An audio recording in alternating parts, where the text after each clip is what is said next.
What up, soul siblings? My name is Michael. Welcome to Misfit Tarot, the channel where you can come as you are and feel right at home, because when no one fits in, everyone has a place.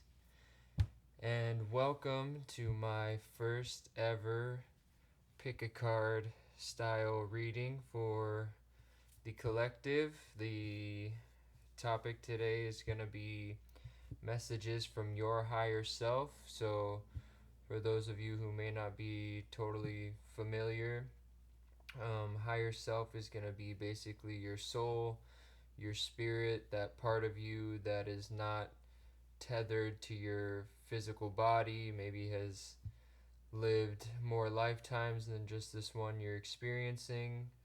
They have a higher perspective, they don't have a brain and all this trauma attached to them and their ego clouding their judgment on things and steering them away from the highest good. They're here to guide you, keep you on track with your true self, with them, your higher self. So yeah, we're gonna ask them what messages they have for you today. So I have 4 cards here, just so there's no confusion later. I will be using all 4 of these decks in all 4 readings. I am balling on a budget over here. So I only have 4 decks, 2 oracles and 2 tarot decks, and I will be using them all in all 4 readings. These are just to pick which reading you're going to get. So, first one we have here, and I will give you the names of these decks later once we start the reading. For now, I would like to keep the names out of it so you guys can just make your choice as intuitively as possible without thinking about it too much, just going based off which card you are most drawn to magnetically, energetically. Make sure you guys get the right reading. So yeah, if you guys need to pause, need a little bit more time to make your choice, that's what I do all the time. Personally, I pause it, I look right here in the middle, and I just kind of see where my eye is drawn. I'm sure there are a million and one other ways to make your decision. Do whichever one feels right for you intuitively, and find your timestamp at the bottom or down in the description, and I will see you guys at your reading. See ya. What up, Group 1? If you guys chose Britt's Third Eye Tarot, these are going to be the messages from your higher self. And first of all, I think the first message that they're bringing is that if you picked the Third Eye Tarot, then you have a very good sense of perception and discernment. Probably you probably have psychic abilities. You are able to maybe see things that others might be blind to. You can feel things that others might be numb to. And I feel like a lot of people think like, "Oh, you're so lucky you have these psychic abilities," but for those who can relate and that feel these abilities and these ways of perceiving the world, it's kind of rough, because when not everybody has that, and like I said, when you're picking up on things that others are not picking up on, or that they can't pick up on at the moment, it kind of makes you feel outcast, like they think you're crazy. And if you don't have a strong sense of self and belief in your own intuition, then you might start believing that too, like, oh yeah, well, maybe I'm just tripping or something like that. Like, but your higher self wants you to know that you are not tripping, dude, or dudette, or anything in between that. those terms. So yeah, stay aware of those feelings, and don't doubt yourself. Don't doubt your intuition. Don't doubt your judgments of people. As long as you're not in a super highly charged emotional state, obviously that can affect your perception of things, but I think we know that when you're seeing from your third eye or you're feeling things, you feel it in your gut, you feel it deep down. It just feels right. Okay, so we're just going to see what your higher self wants to say right off the bat and kind of go from there. I don't like to be too structured with my readings.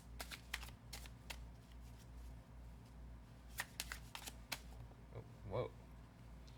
All right. Got the Fool in reverse.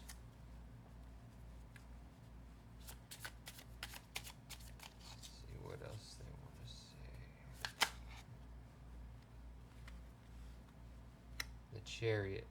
All right. So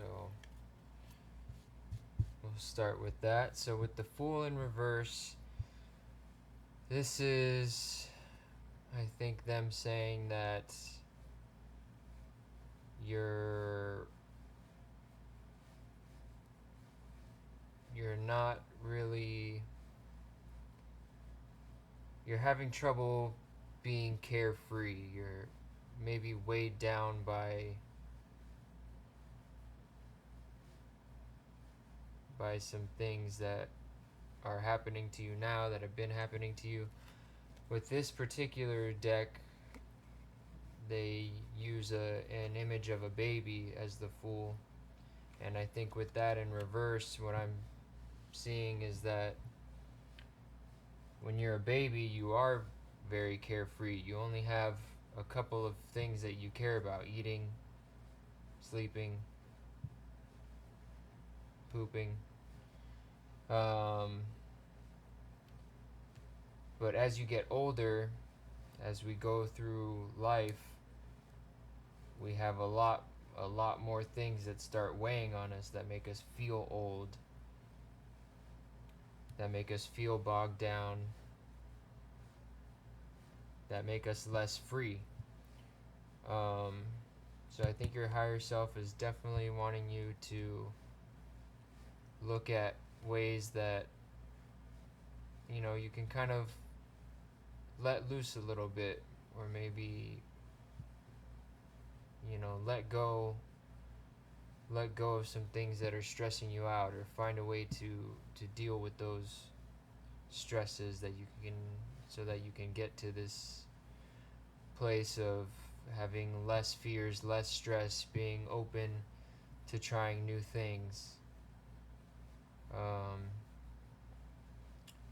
And I think that with the Chariot here, they're saying that the more you work on that, the more you can have confidence. Like I said, when you have all these things weighing you down, stressing you out, making you afraid, you're not very confident. You're not going to be like this person with their flaming arrow being like, yeah, let's go forward. The Chariot is about moving forward. It's also about having balance. So, again, maybe the adult side of you is kind of tipping the scales. They have all the weight right now, and the childlike part of you is out of balance, because it's not getting much attention. All your attention is going to the adult problems, the adult stuff, and obviously, you got to pay bills, you got to take care of stuff, but I think you'll be able to know which things are, those things that you do need to worry about a little bit, and what things, you don't, and that maybe you can work on replacing with things like getting out in nature, things that you liked to do when you were younger, and just letting that be okay. Um, so yeah, big emphasis on inner child, maybe healing some stuff there, just being more childlike, being more open to new things, and lightening up a little bit. And as you do that, that will actually help the more serious adult version of you have this energy to tackle the things that they're trying to conquer, that they're trying to achieve, um, with more confidence. I don't know if I use confidence too many times in that sentence, but that's what I'm getting. So now that we have that initial message, I want to ask,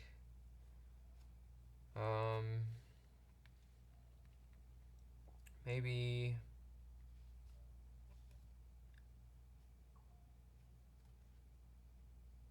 since that was kind of a little critical, usually my readings come out very critical. That's kind of how I am. I'm always looking at ways, things I need to work on, stuff like that. But, I personally really need to work on bringing more positivity, allowing more hype to come through. So I think your higher self is kind of wanting me to do that too for you guys. So let's see, what are some things that your higher self wants to say that you are just killing it in right now? What are you doing? What are you doing really well right now? All right, Ace of Cups came right out.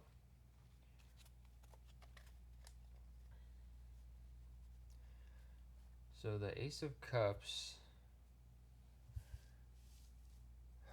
when I think about the traditional Ace of Cups, it's this cup that's overflowing. I think a lot about just your cup being full. Your cup is so full that it's overflowing, and you're able to fill other people's cups around you. Um, and again, in the more traditional card, this your cup is being filled by spirit, by the 5D world. And I think, obviously you yourself, me, every individual, we are part of that spiritual world. So this is telling me that you're doing a really good job of filling up your own cup and spreading that to others,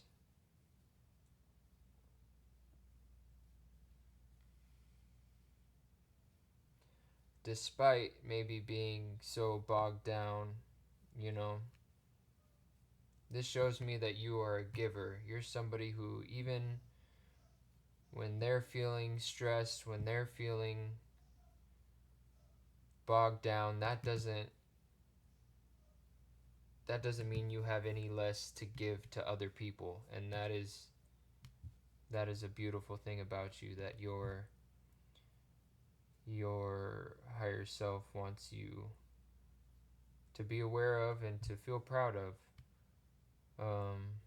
And I think probably part of that is, again, talking about your third eye being so strong and having good intuition. You probably do this without people having to ask for it. You can tell when somebody needs a little bit more love in their cup. You can tell when someone's having a bad day and they need a laugh, or they need man, sorry, I'm getting a little emotional here. It's really, oh man, that's crazy. It's like I'm on the verge of tears right now. Like when you watch somebody, I don't know, doing something for somebody less fortunate, and you kind of get choked up. the feeling I'm getting here. I think your your higher self is very proud of you for sorry, for the fact that you might be going through a hard time right now, but you're still there for others, and you're providing a light for them in their dark times. And that is definitely coming back to you.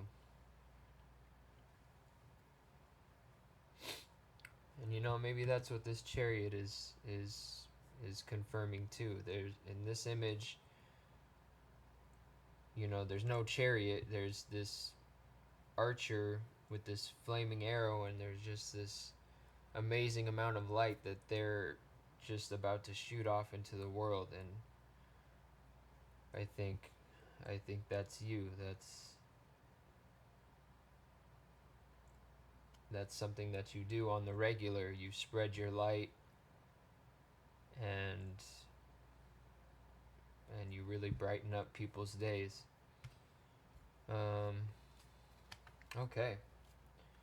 So now that we've gotten that, and I can stop getting all choked up over here from that beautiful message, we're gonna move on to these misfit oracles.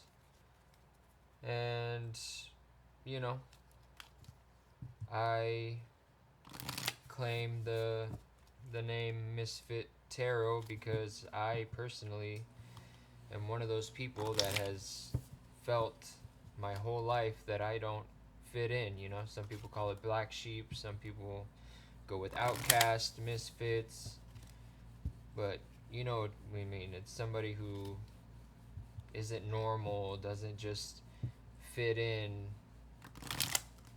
and that's a hard thing. It's hard to feel like you're sitting on the side while everybody else is kind of feeling the same thing. We're humans. We want connection. We want acceptance. But one thing that I hear a lot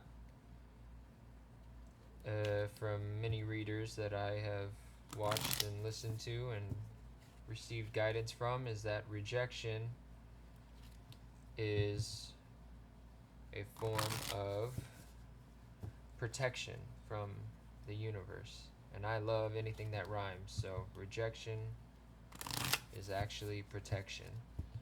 So I think that, you know, for those of us who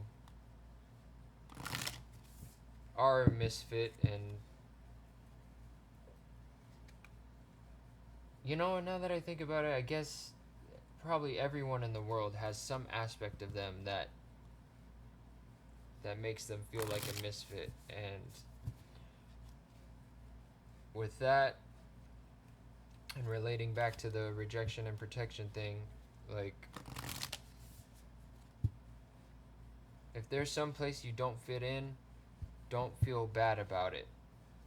You're not meant to fit in there. All those people have their community, but that's telling you that you have another community out there, your community of misfits that actually share that thing that makes you feel like you don't fit in with other people. And when you are honest about that thing, you take that into this community of people who have that same maybe shadow side, or just something that they don't feel has been accepted by those around them. And then you guys get together and you talk about it, and you're like, holy crap, like, I'm not the only one. Wow. And that's a wonderful feeling. And again, that's something that you can't get if you're trying to disguise that part of yourself, if you're trying to hide that. The more you let your freak flag fly, say that 5 times fast, the more that flag will attract your tribe and your people. Okay, so that rant is over. I think I shuffled about a million times. So let's see with these Mystic Misfit Oracles, what is something about you that maybe you feel makes you not fit in, that your higher self wants to kind of appreciate about you and be like, you know what, actually that's freaking cool.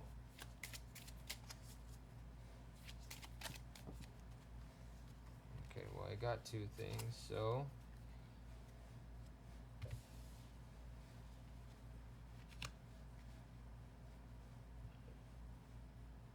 got mermaid and mute. So this is actually a new deck for me.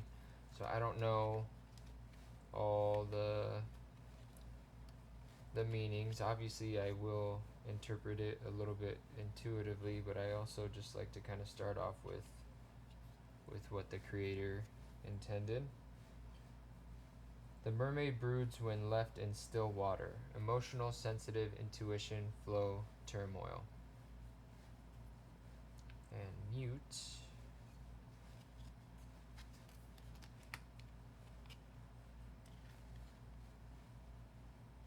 The mute is told what to hear, say, and think, and is often suppressed. Sometimes breaking the chains against heated words may be rewarded.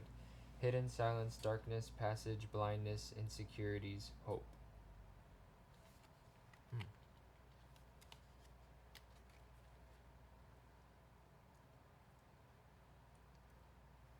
So I think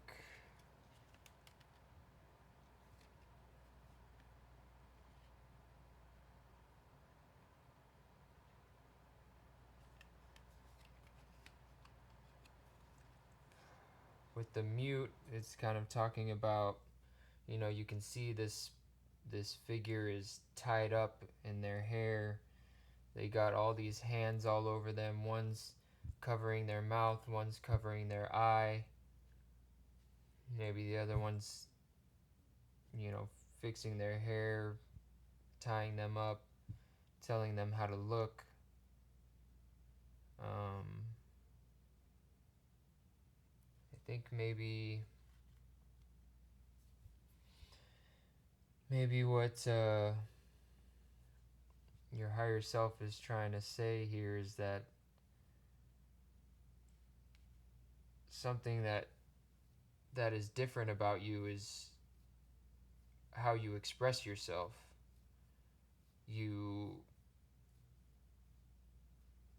The stuff you say is not the stuff that you're going to hear every single day. The way you see things is not how everybody's going to see it. The way you present yourself, the way you express yourself is not just a way that makes you fit in. And it's probably a way that people have told you all your life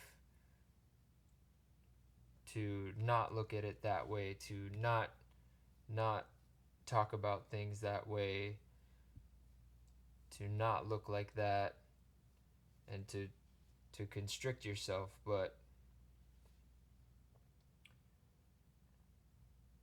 your higher self is telling you that all those things make you fucking, sorry for my language, but they make you cool as hell.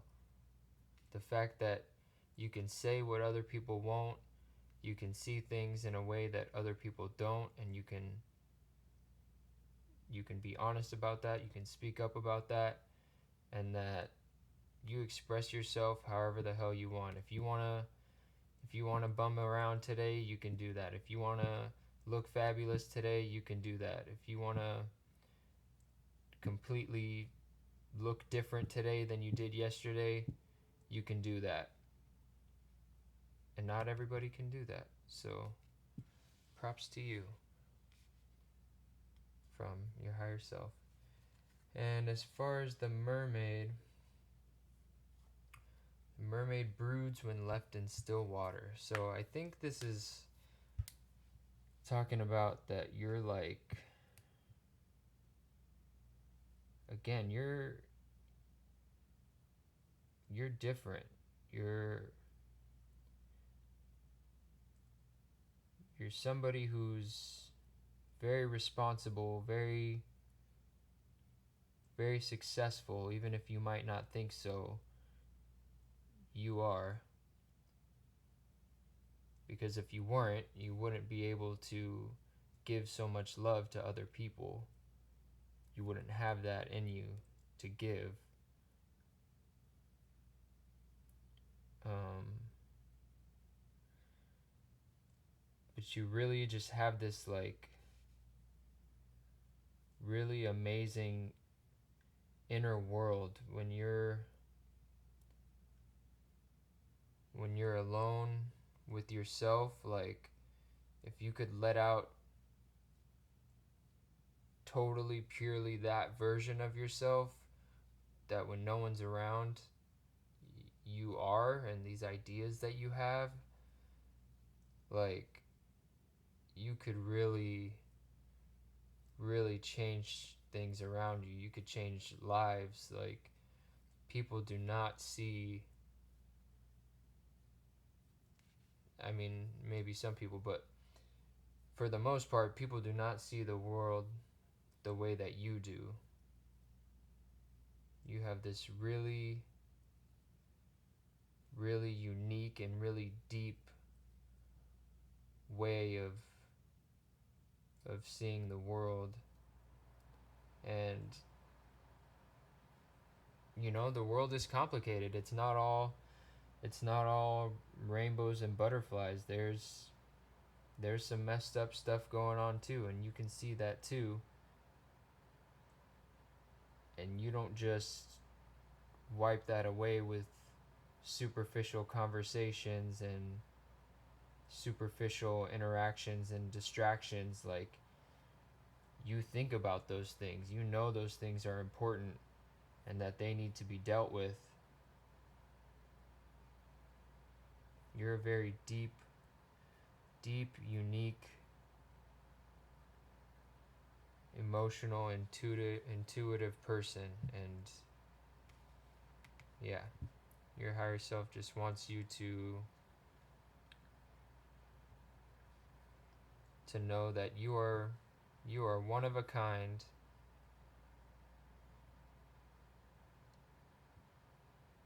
And yeah, so far the biggest piece of advice they have for you is to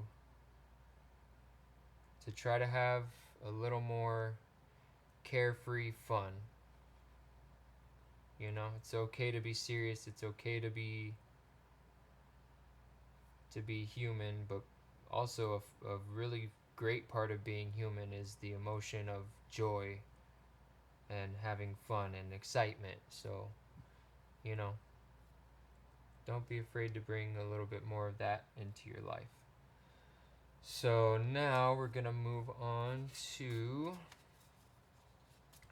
these inner child cards. Just want to think of exactly how I'm going to phrase this question to your higher self. So from your higher self, what is some inner child aspect that can help you have more carefree, childlike joy in your life? All right. Well, that's crazy. The cards never lie. All right. So we have popped out right away Zeke, number 24, with friendship. And again, this is another new deck, and I would actually read it anyways, even if I did know more or less the meaning of the card, because each inner child comes with a little story, and I think that it's written very well. So yeah, let's get this message for how you can bring a little more joy into your life. That's kind of like me. I always do peace signs. But here we go. What's up? I'm Zeke. What you get is what you see. Sometimes I get told I'm too much, too loud, too truthful. You know the drill. All things that make those muggles uncomfortable. But to tell you the truth, I like who I am. I am a friend to all and my heart is pure. I am wise enough to know that I have enough love for everyone, but I don't need everyone's love back. Zeke shows up when your inner child is ready to choose their own authentic expression over being liked or fitting in. At some point, your inner child felt like they were too much, maybe even struggled with the isolation that can sometimes come with being called your authentic self. Zeke is here to remind you that you are never too much for the right people, and that when you embrace your true self, your tribe will come. That's pretty crazy. I'm pretty sure I said that earlier.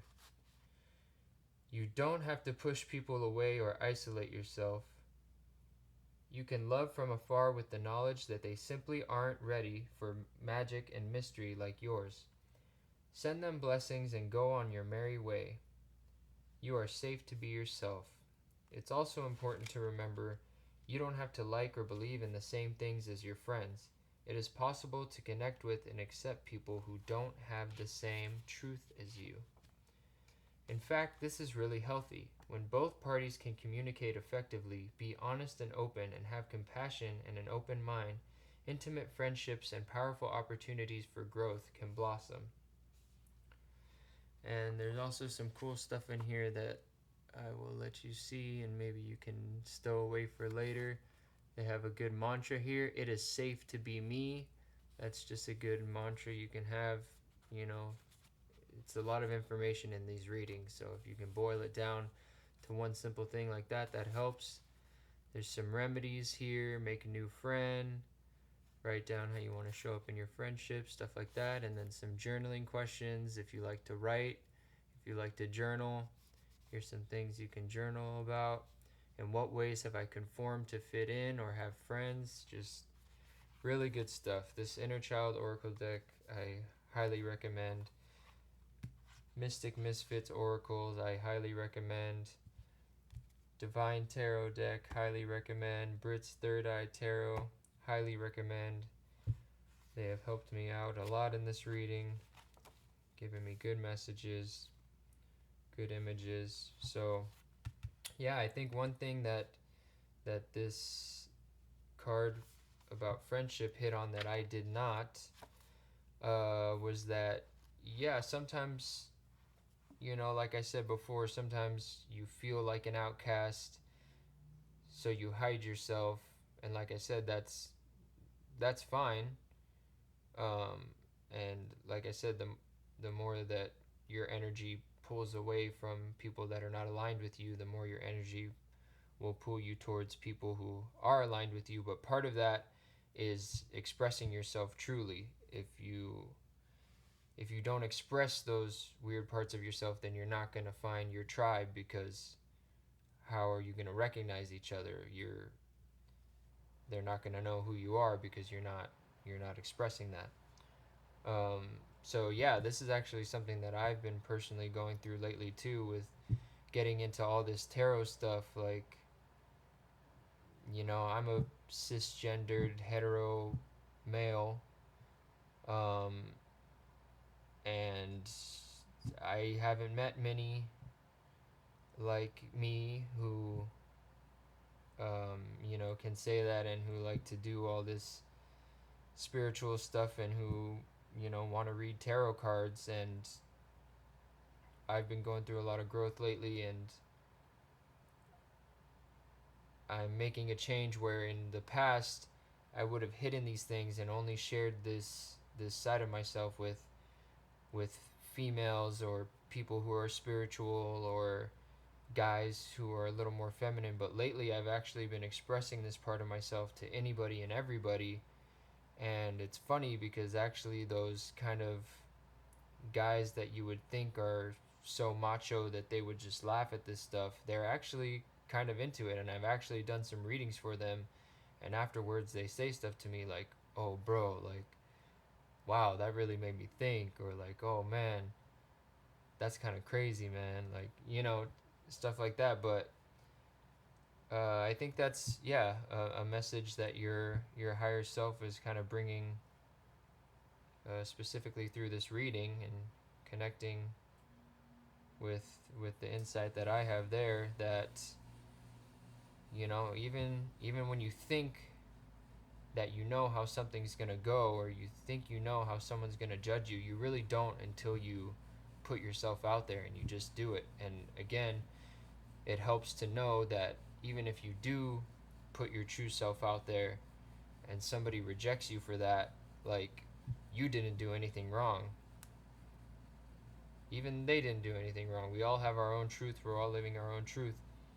But that is the universe working how it works. It's you giving this energy, they don't accept it, so they don't get it, and you're not going to get their energy either, as long as you don't dwell on, oh, why did this person not accept that about me? Why do they judge me about this? Like, there's reasons. They have their reasons for why they can't accept whatever it is about you that makes you different. Don't worry about that. Just know that you're not going to find the right people for you by hiding yourself. It's going to be by, you know, letting it out to this person, and they're not about it. But then the next person, they're like, might respond in a way that you never believed imaginable. So I think that is all the messages from the cards. Now, one last thing I like to add at the end of my readings is these little spark magic matches. There's 50 matches in here with little suggestions and prompts for how you can find your power. So I like to give you guys another little mini choice.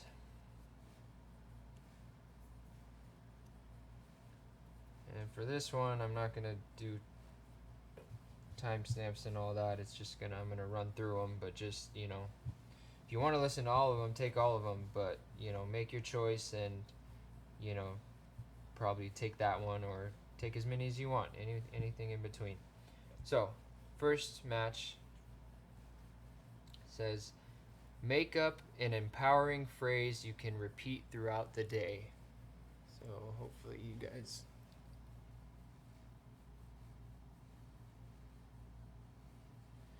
can see that. Make up an empowering phrase you can repeat throughout the day. So, what was the one from Zeke? I think it was, I'm safe to be myself. So, something like that. We chose the second match.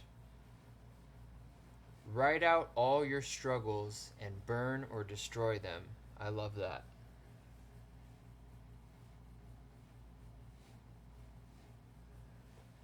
Write out all your struggles and burn or destroy them. Hell yeah. You chose the third one. Clean or decorate a space where you spend lots of time.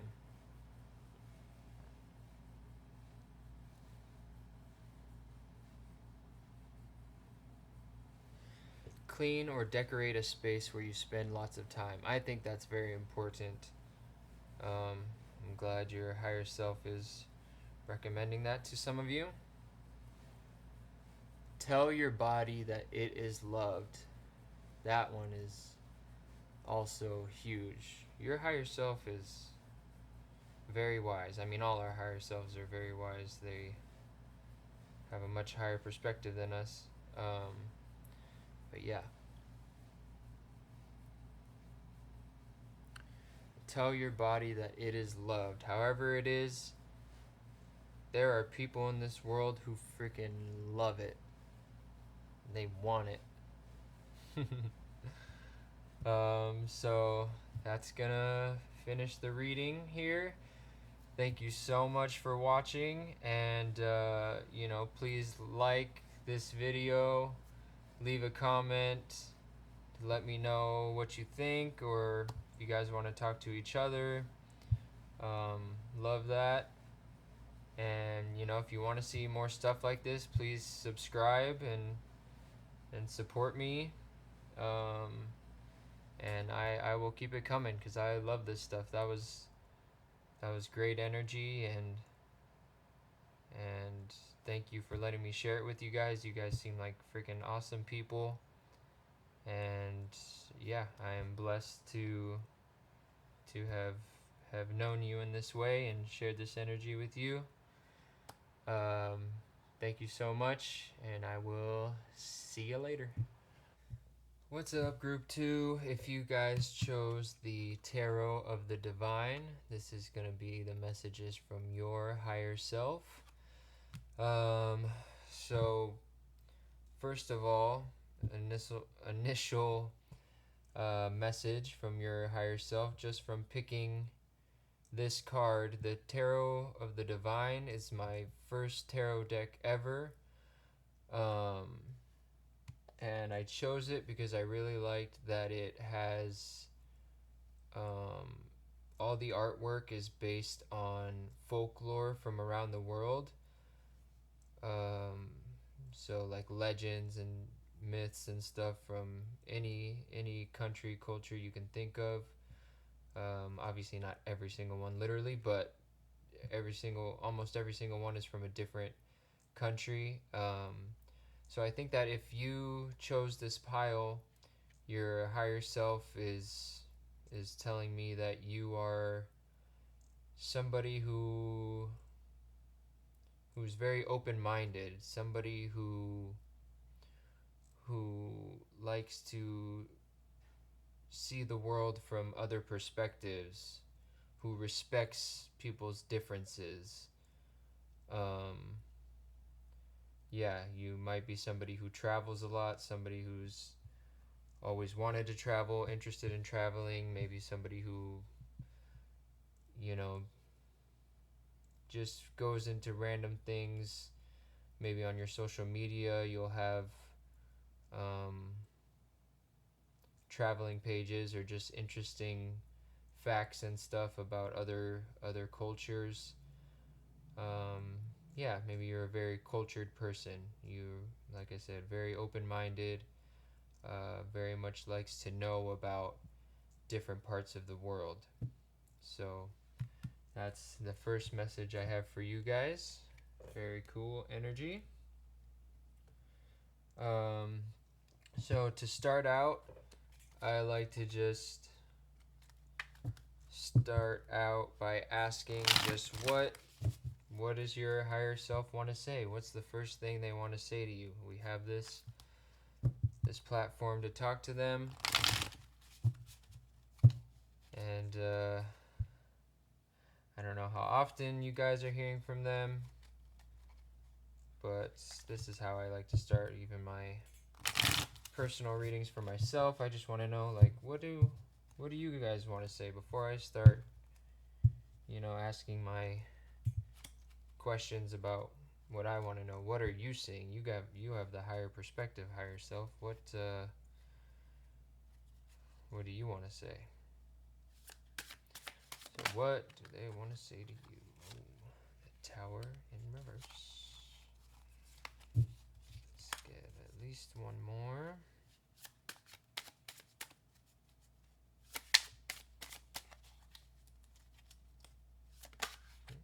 Okay, looks like we got two.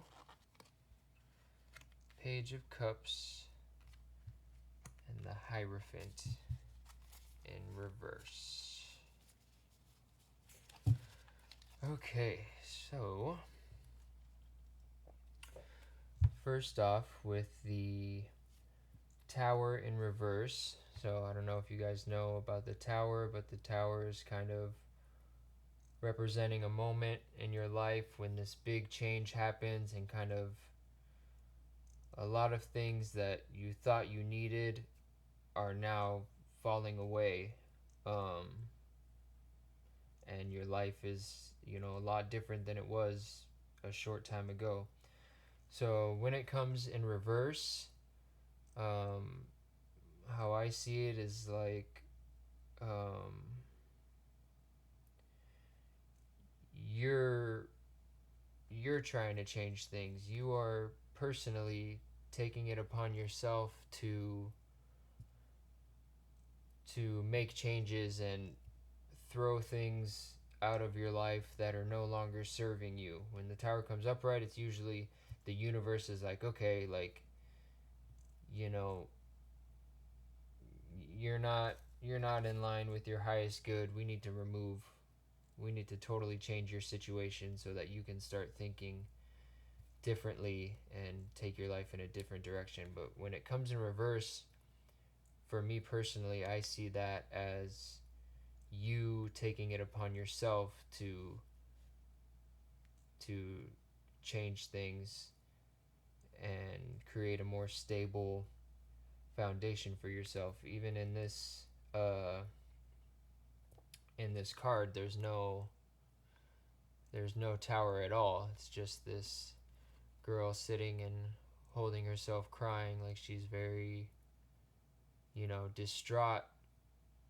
I think, for anybody who has anxiety or depression or stuff like that, this image is something that we've all done, where you sit and you just feel so alone and scared and don't know what to do, that you just hug yourself and hold yourself and try to find some comfort in your situation.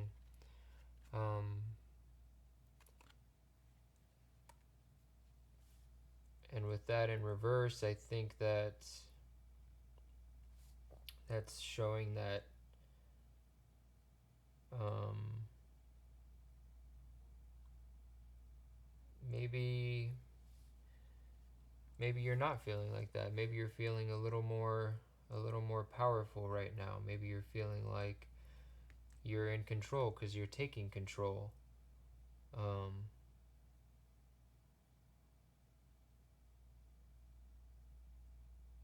yeah, and maybe you're doing this in a more tender, loving, positive way of, giving yourself a hug just because you deserve it, just because we all deserve that, not because you're necessarily lacking anything, but just because you deserve your own love. I think there's a message of, you're doing a good job of loving yourself and, making good decisions for yourself and getting rid of things that aren't serving you. So your higher self, I think, is telling you to, keep that up. You're on the right path there.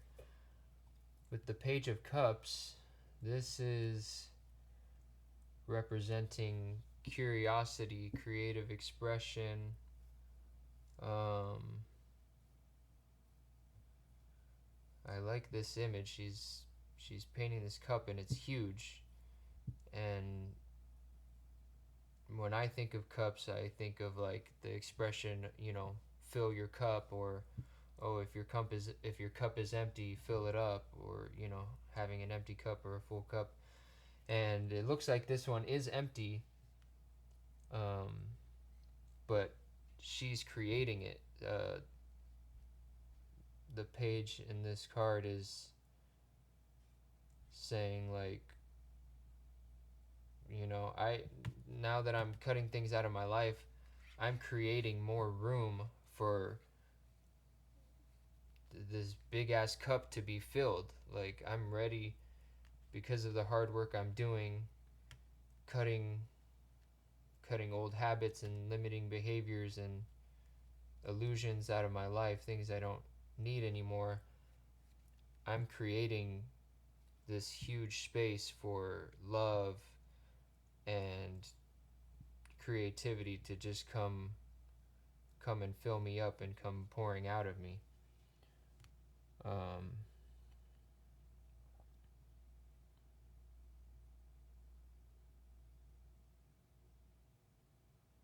yeah, I think also, traditionally, the Page of Cups speaks of, just being open to things. Like, again, you're creating this space for new things. Like, you don't necessarily have to have a plan um,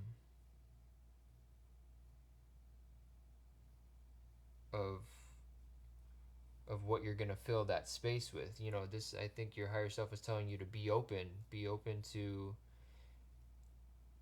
maybe not only doing, you know, if you have some things that you plan to put in that space, go for it. Like, you've made space for those things. But again, this cup is huge. You're making a lot of room for yourself for a lot of new things to come in.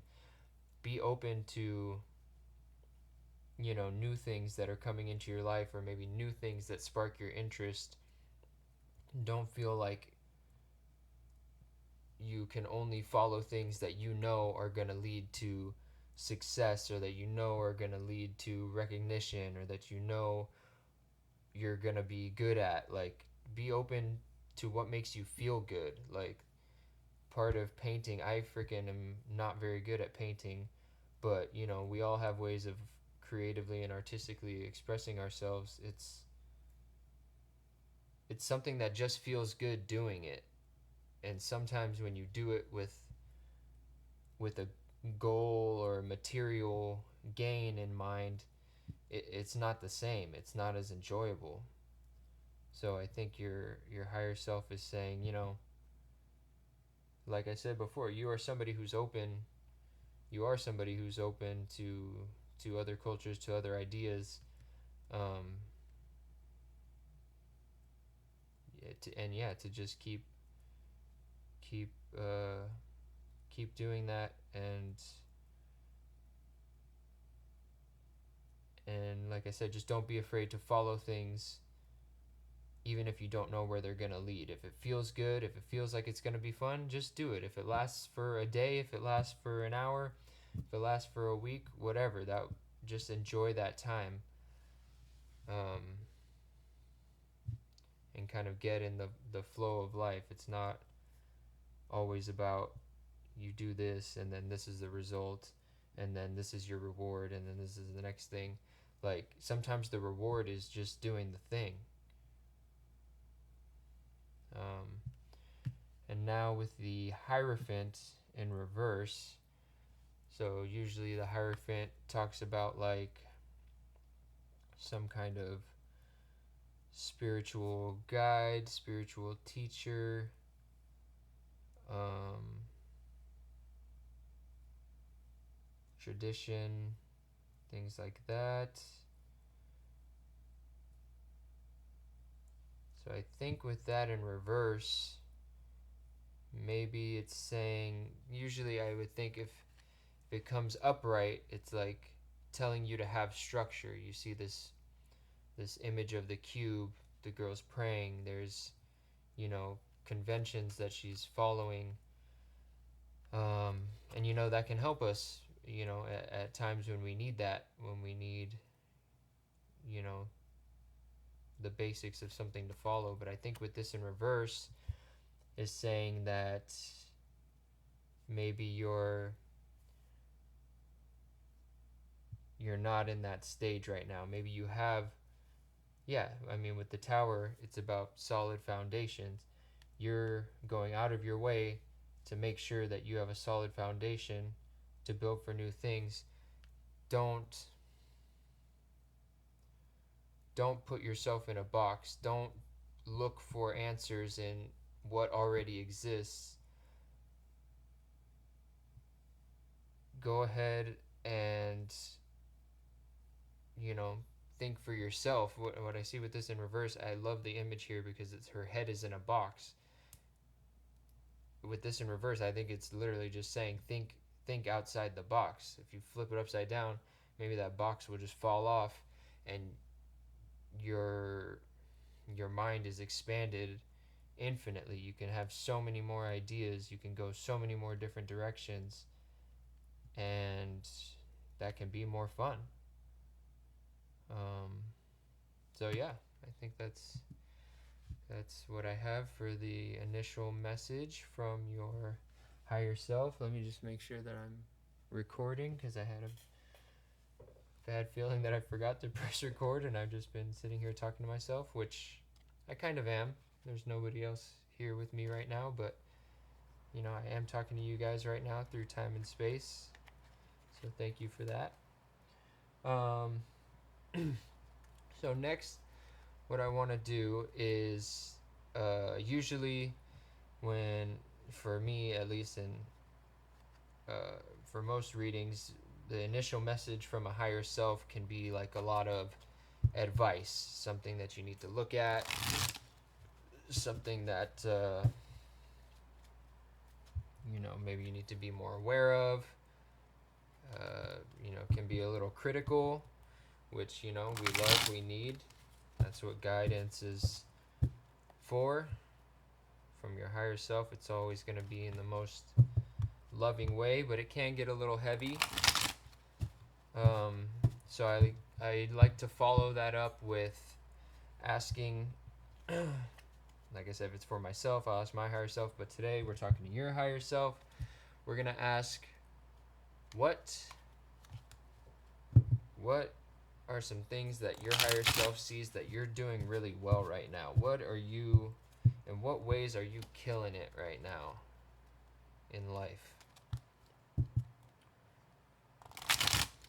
All right.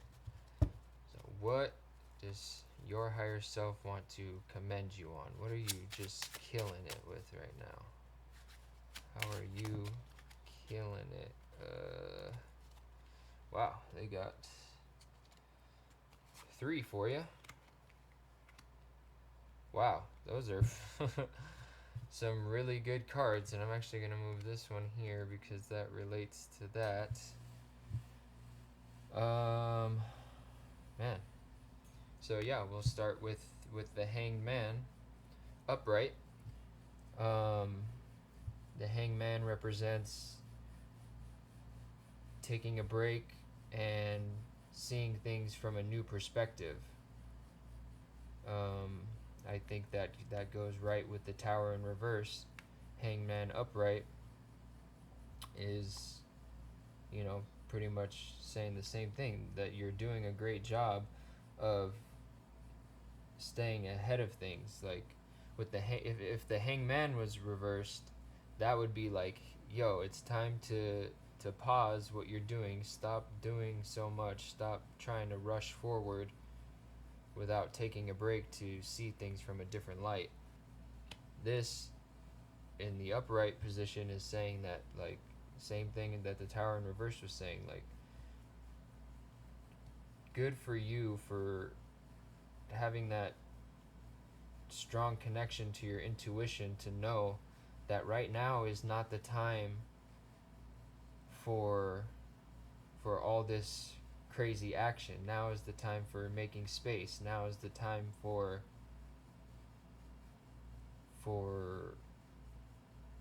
you know, seeing things that you can do different, seeing things differently than you have. Maybe some of these things that you're dropping away from your tower, they've been, you know, affecting you your whole life, and finally you're like, wait a second, when I think about it from this way, like, I never needed that. I can get rid of that. And your higher self, it's just really confirming that they're very proud of you for that, and they want you to keep that up. Obviously not forever. The Hanged Man is, everything is always changing, but right now that's something that's really, really helping you a lot right now. 3 of Swords in reverse. Sorry, I'm gonna get a drink of water. The 3 of Swords in reverse. So the 3 of Swords upright would say that you're very hurt right now.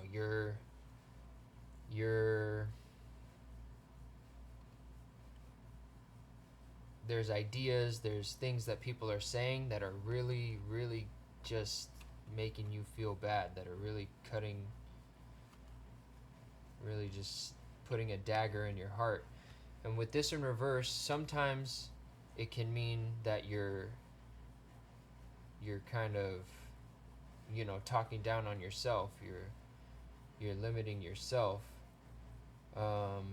Maybe that's the case for some of you, but I did ask in what ways are you killing it, so I don't think that's it. I think maybe what it is when I see the Three of Swords in reverse, it's like I imagine rather than the swords going into the heart, the swords are being pulled out of the heart.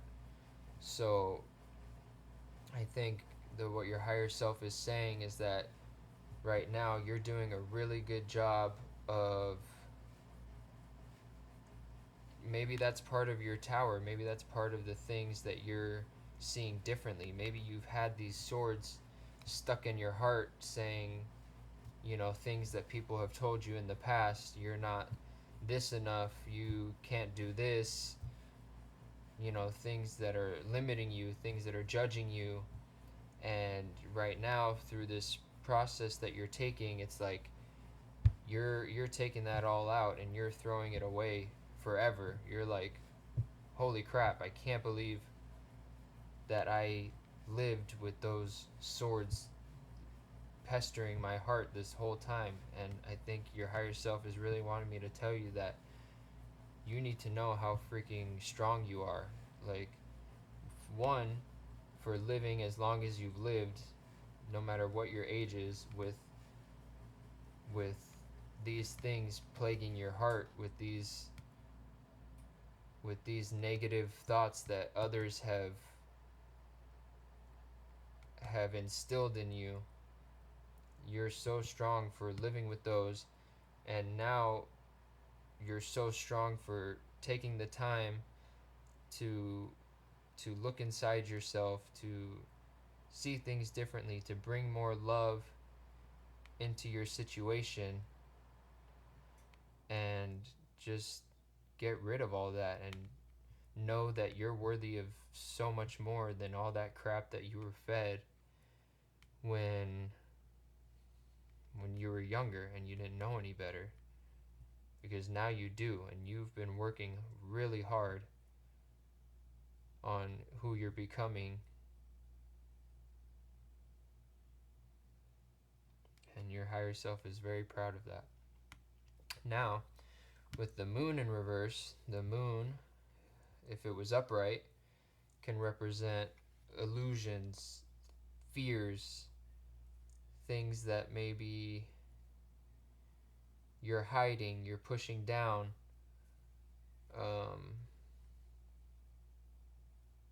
things that you're not willing to shine a full light on, things that you're trying to keep hidden, things that you're trying to say, oh, I don't want to think about that right now. So with that in reverse, I think, again, being as we asked, how are you killing it?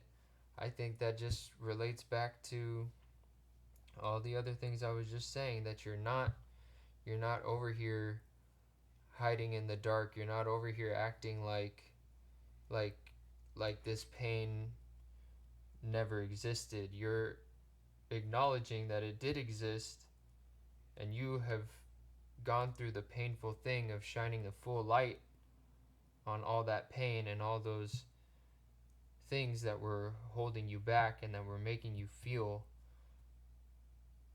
powerless and not good about yourself. And you shine the full light on them so that you can move on from them, so that you can understand them and understand why they needed to happen and why it's a huge part of who you are. And again, it's not that those things make you any less than. They actually make you, they've given you the strength to be this strong, powerful, compassionate person that you are. So yeah, wow, really really nice messages from your higher self. Now I want to move on to the Mystic Misfit Tarot. And being as, you know, my channel is or I'm sorry, these are the Mystic Misfit Oracles. My channel is Misfit Tarot because I identify as a misfit myself, aka outcast, aka black sheep. Those are the main um, terms that I think of when I think of someone that identifies as a misfit, somebody who's not normal, doesn't just fit into regular society. And I had this little realization pop into my head in the first group, um, where I thought, I think there's a piece of every single person out there, no matter how normal they seem, no matter how much they seem to fit in with the people around them. I think there's at least one thing about them that they feel that they can't express, or that makes them weird, or that they might even carry shame for. Um, so what I like to ask with these cards is, especially if we're talking to a higher self, is what is something that makes you feel like an outcast, that makes you feel like you don't belong, makes you feel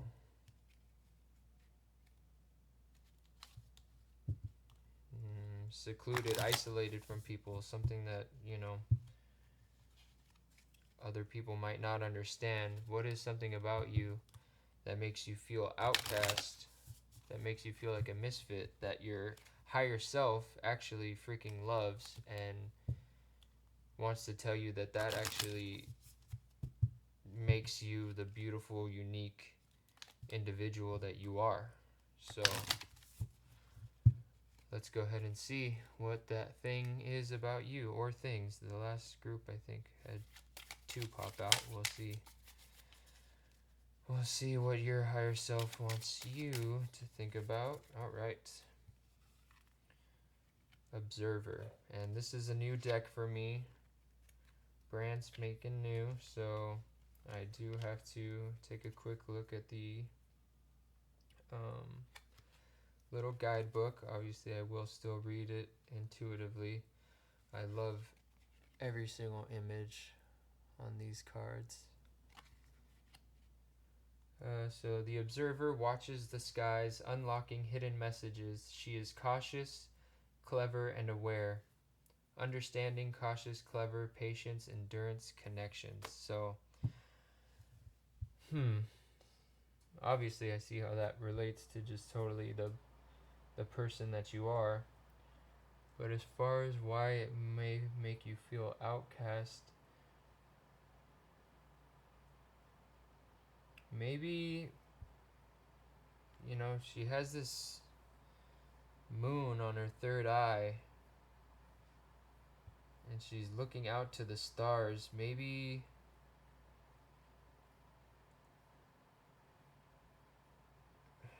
maybe you generally feel like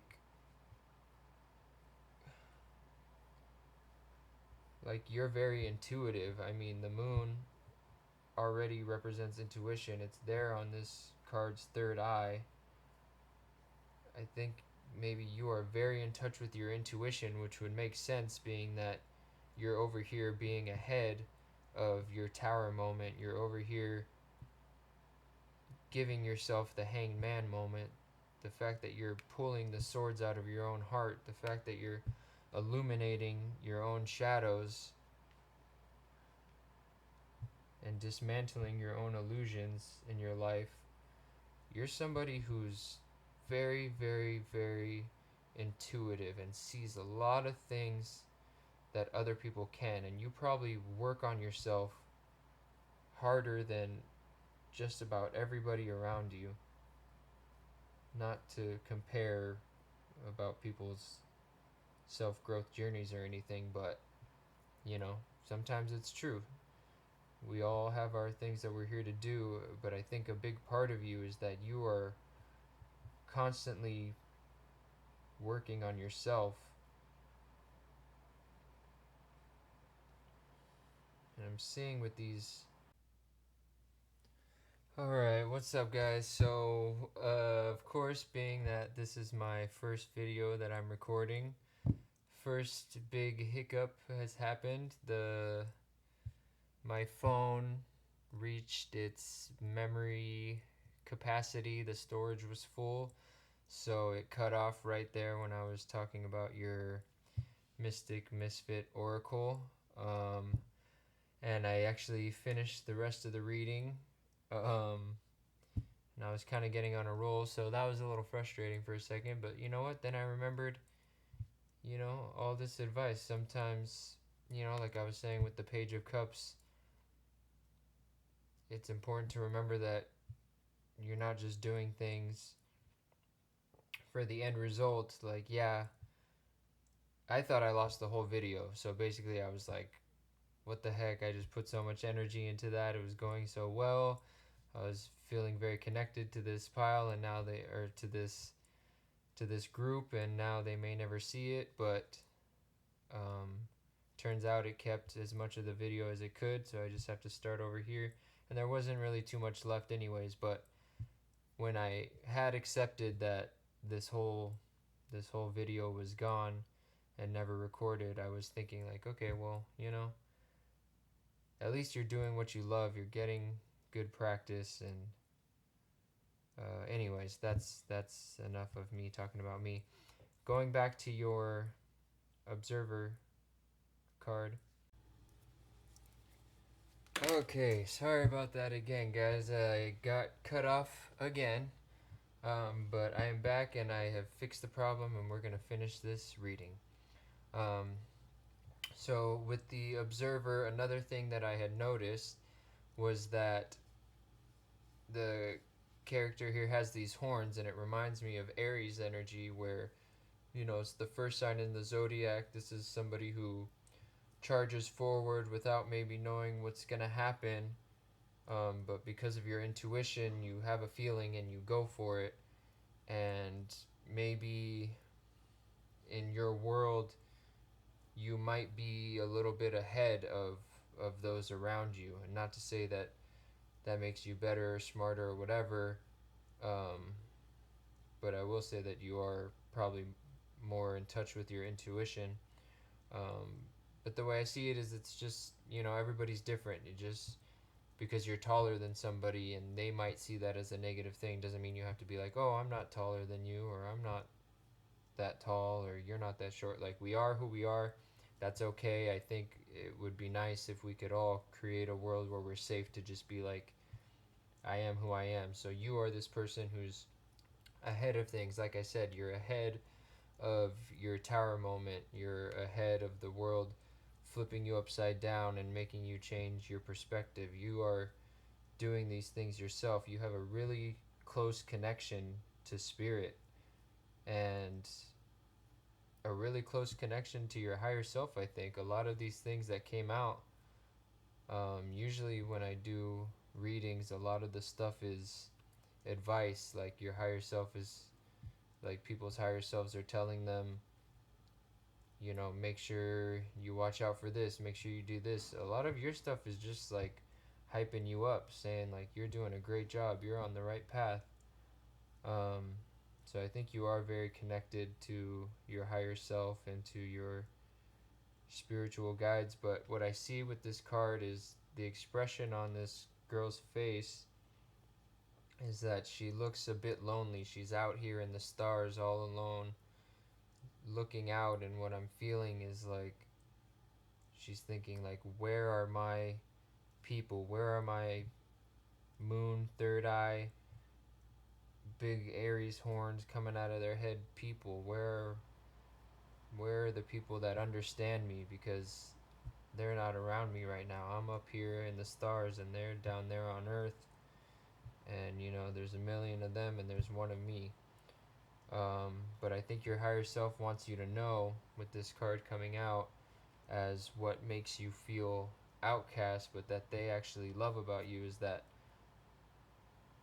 maybe that makes you outcast with the people that you've come across so far, but as long as you keep keep being yourself and maybe even show more of that to the outside world, the more you can find your tribe. I think with the whole Page of Cups thing of creating this huge space for good things to come in, I think that's maybe part of what you're creating this space for, is for your people to come in.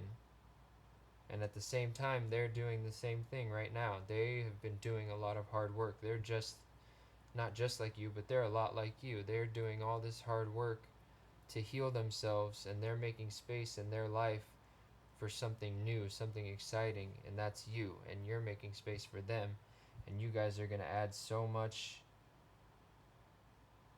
understanding. You guys are going to see each other. You guys are going to make each other feel more understood than you've maybe ever felt in your life, because you'll get that external validation. Like I said, you are close to your spirit. You probably get guides from your higher self, telling you that it's okay to be how you are. But now you're going to get it from actual people in the 3D, and you're going to see things in them that's like, wow, is that what I'm like? Like, I must be really freaking cool, because this person is like out of this world. They're super cool. So I think that that's another message that your higher self wants to say, is that even though you might think that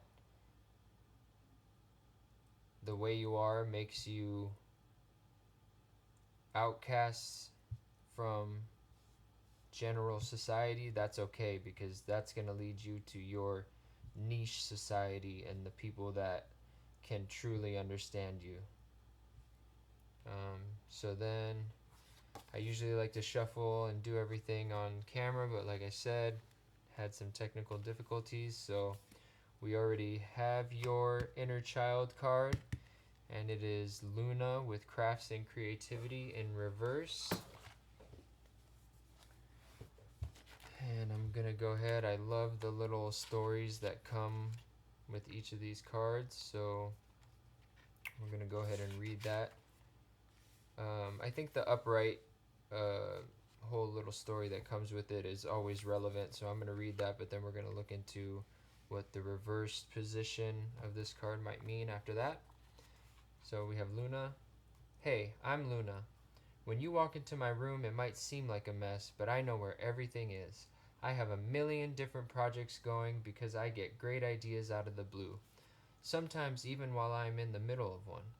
It seems chaotic, but in my own way and time, it makes sense, and I do have control. It's just it doesn't look the way everyone else says it should. But you know what? Neither do I. I refuse to give in to the capitalistic notion of success. I am my own masterpiece. When Luna comes to visit, your inner child wants to be understood. They need permission to do life their way. Not everyone learns the same. Not everyone creates the same. And success definitely shouldn't look the same for every person. So why are you trying so hard to make it work for you the way it works for another? This is a reminder that you are a supernova. You are a unique and powerful creation of all your own.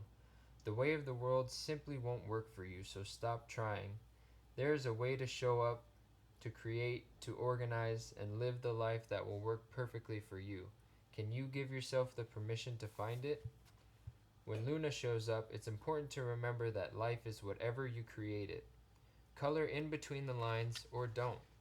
Whatever you choose is perfect and right for you, and remember, that applies to everyone else too. And then for the reverse meaning, it says, if reversed, you may be trying to get someone in your life to do things your way. Take a step back and trust that their way is best for them. So, yeah, I think, maybe that goes with this observer energy, feeling misunderstood, maybe, because you're always doing all this work to work on yourself, and it brings you closer to your inner truth. You think that maybe others should do the same because it works for you, so it'll work for them if they just take the time to to work on themselves and go deep and, do all this work to figure themselves out. But, not everybody is comfortable doing that. Some people need external sources to help them with those things, and that's okay. I think your higher self is just asking you to, the more you can accept and love yourself for how you are and don't worry what other people think about how you're doing things, the more you can give that compassion to others and know that, their way is just their way. And just because it doesn't line up with the way you see things doesn't make them a bad person, doesn't mean they're doing it on purpose. It's just you guys have your own unique paths. And I think that,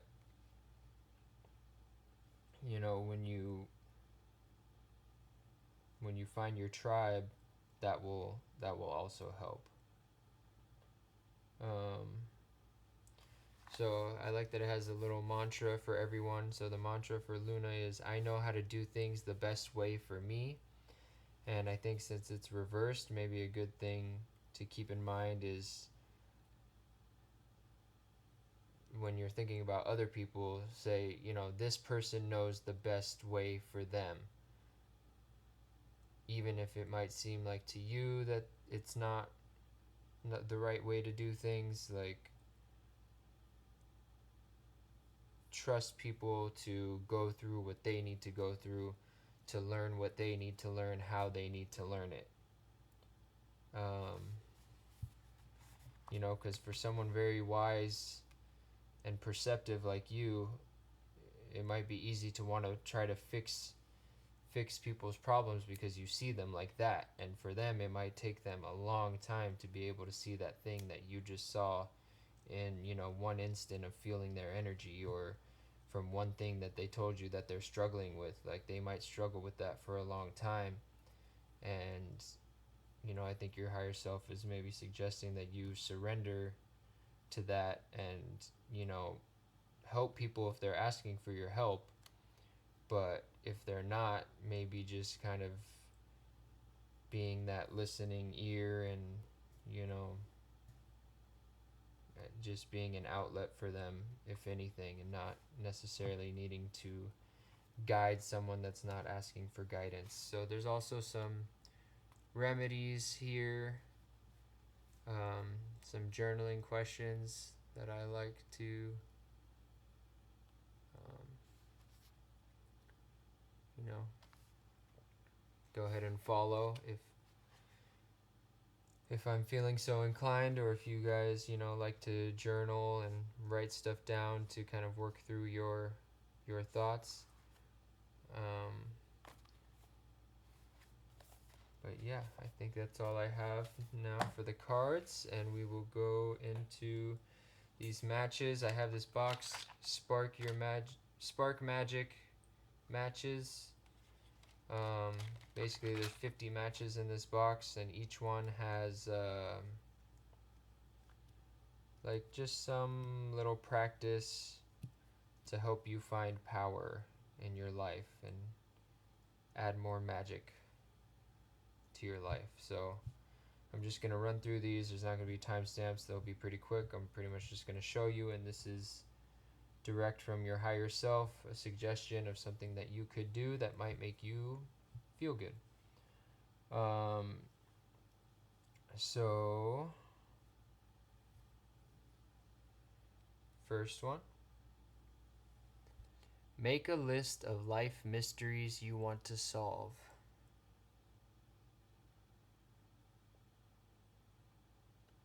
I think that'll be good for you guys. You seem super deep, so I'm sure that'll be fun for you. Make a list of life mysteries you want to solve. And I knew I forgot to say something. I was going to say, if you want to, take all of these suggestions, take all of them. If you want to take two, 3, just one, whatever you're feeling. If you chose the second one, write a letter to the next person who pops into your head. And I think it's important to say with that one that you, of course, do not need to send the letter, but maybe your higher self um, knows about some issue or something that's weighing on you between you and somebody. So they want you to get it out of your head and onto the paper and see how that helps you. You chose the third one. Write a positive affirmation to help yourself with a challenge. I think that's pretty cool. I might actually go ahead and do that after this video. A positive affirmation from your own mind that will help you with the challenge. So something like, I am unstoppable, or I have good intuition, or I am strong, or something like that. You can probably think of something way better. Um, but yeah, if you chose the last one, make a list of self care rituals that you love and use it. I love that your higher self is emphasizing there to not just make it, but use it. Make a list of self care rituals that you love and use it.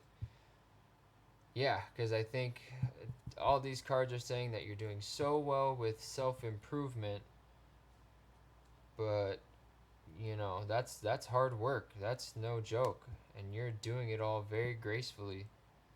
And your higher self just wants you to know, like, hey, take a little bit of that energy and do some self care.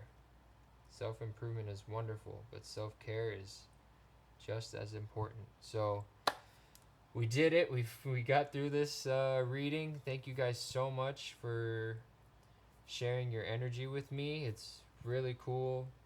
I feel like I I know I know you guys. I'm sitting here at my little altar talking to a camera, but I feel like you guys are here with me. Thank you so much for sharing your wonderful, strong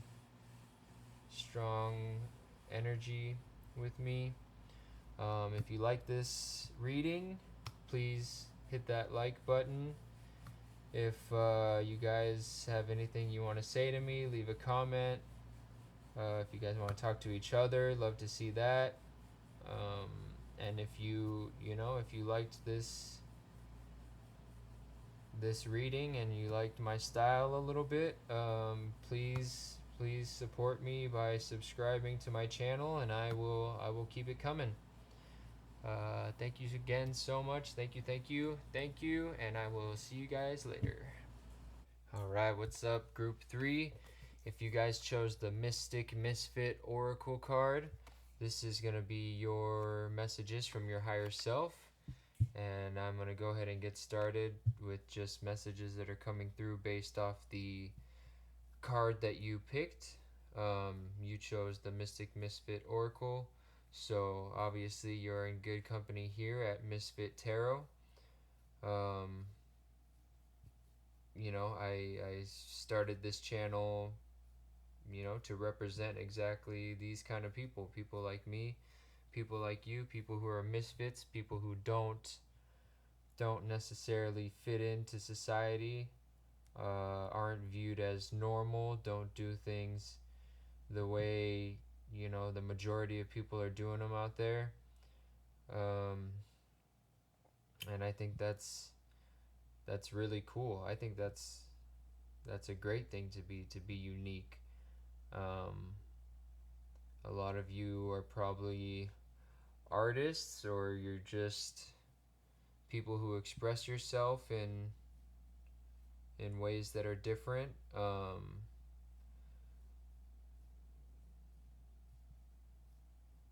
Yeah, I myself am very recently starting to get into this energy of being proud to call myself a misfit, but I know, we all have our own journeys with that. Maybe some of you are still closeted misfits. I think that,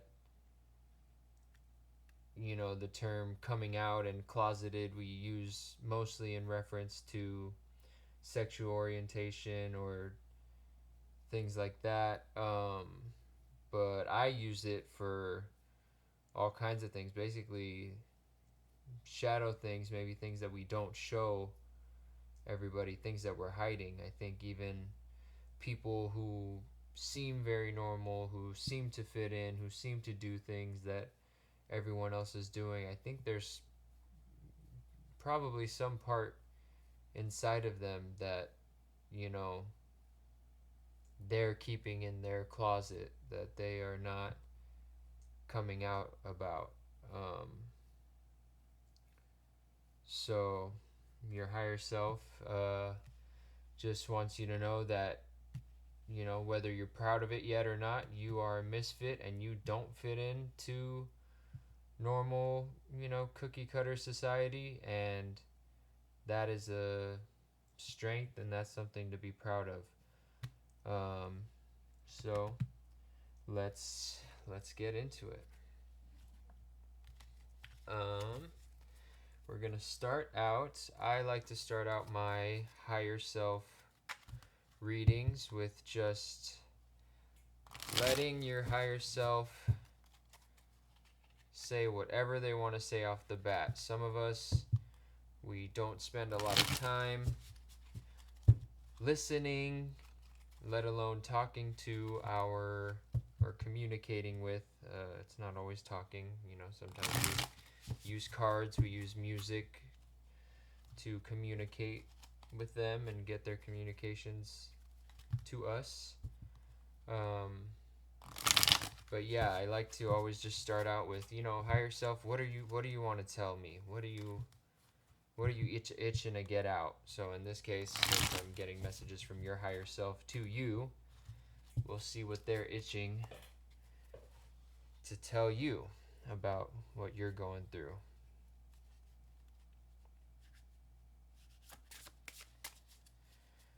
So what do you want to say to these awesome group of misfits? Oh, all right, we got 3. And they're all upright. That's looking good. Okay. Oh, but one of them is the 8 of Swords. So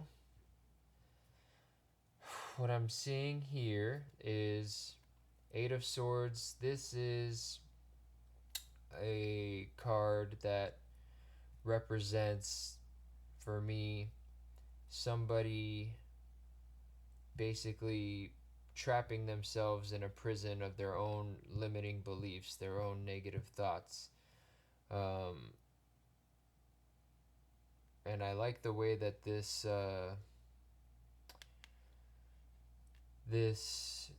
artist has depicted this 8 of Swords, because in the original 8 of Swords there is kind of a gap between 2 of the swords where the person has the ability to get out, but here it's even more so illustrated with this staircase here.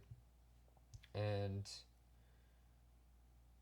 with the person's being blindfolded, I think that that's what's coming through for me, is it's saying that for you to get out of this prison that you've made for yourself, you're going to have to look within and listen to your intuition, get more in touch with your feelings, because all these swords, they represent thoughts. And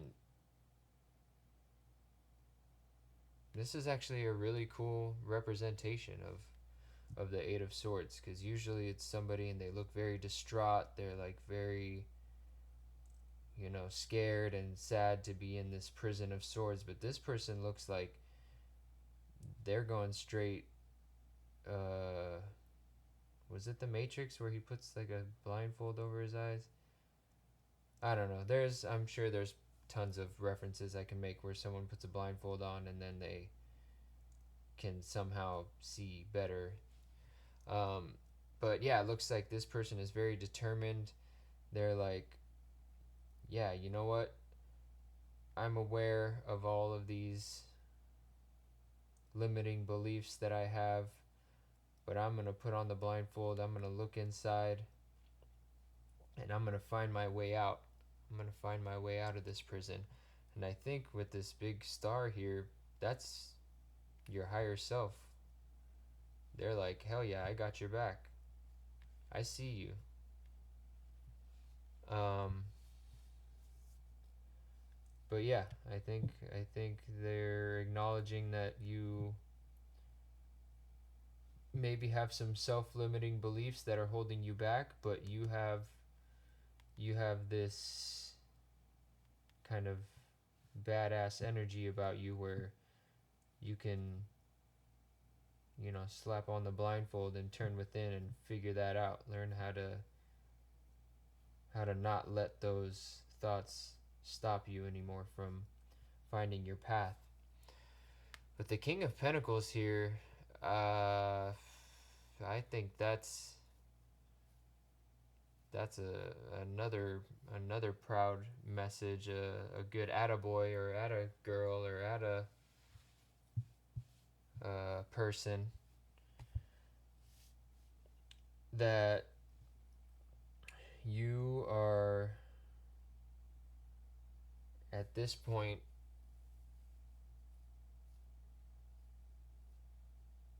very successful. You you are feeling very comfortable in who you are and what you have um, so far. Um, with the Queen of Swords here, you're also somebody who's very intelligent, very able to see the truth of things. I mean, that's a great message there, that you're a ruler of your thoughts and you're a kind person who's very fair, and you're a ruler of the things that you manifest in your life. You're somebody that people can trust, that people can look up to. Um,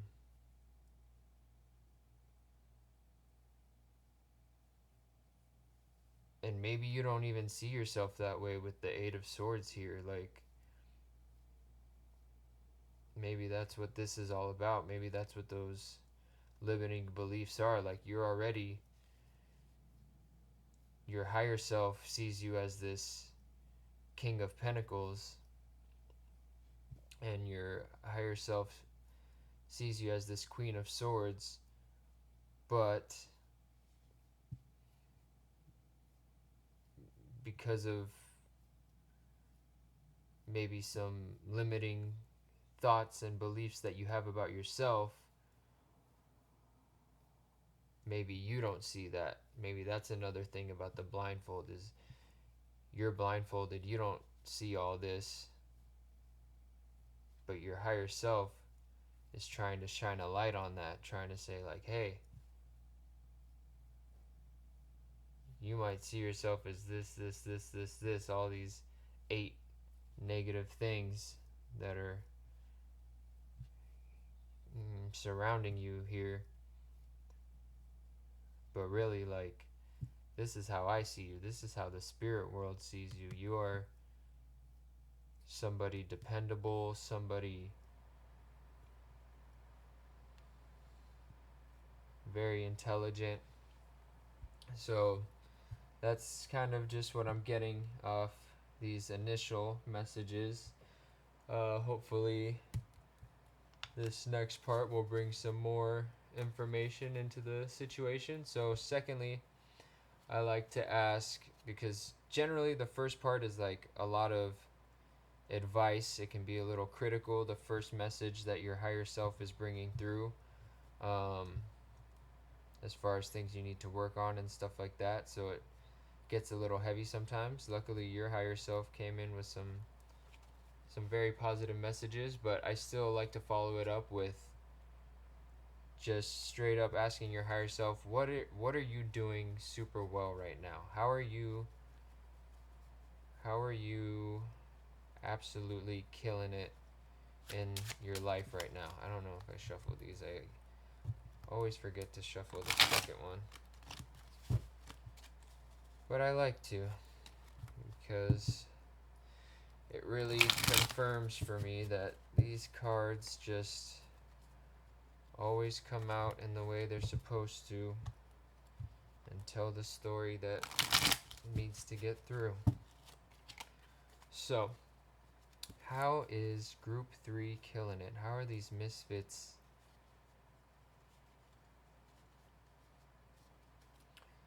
How are these misfits just tearing it up out here? Making you proud, higher self. What are they doing? Alright.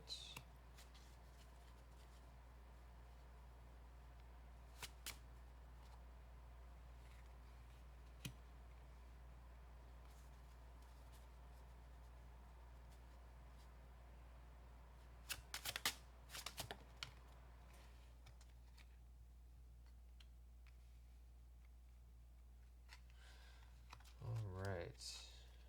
You know what? I'm going to take that one too. Alright. So, as far as things you are doing well right now that your higher self wants you to know about. So, starting with justice in reverse, justice is all about, you know, kind of what goes around comes around. You can't run from the truth, things like that. With this in reverse, I think this is saying that you are very, very honest with yourself and honest with other people. Like you don't BS yourself. You don't say I'm this way when I'm this way.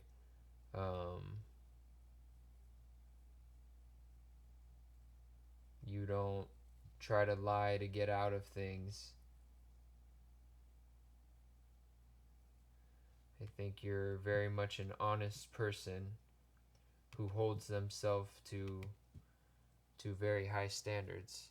And I think your higher self wants to commend you on that, because I think that's not, that's not something that everybody can see and be like, oh, you're so honest, because like a lot of the times at the end of the day, people don't know if you're being honest. They can't know. Like they don't see you all the time. They don't know if you're being genuine. But I think what this card is saying here from your higher self is that you are very honest and you are very genuine, and that's not something that a lot of people hold themselves to, because it is easy to get away with. It is easy to lie to people when they don't always see what you're doing, but you don't do that. You're very much a person of integrity, and they want to commend you for that. With the Three of Swords, I'm not really sure what to make of this at first, so I'm just going to start talking and kind of see where it goes, because the Three of Swords usually represents that you're hurt. People's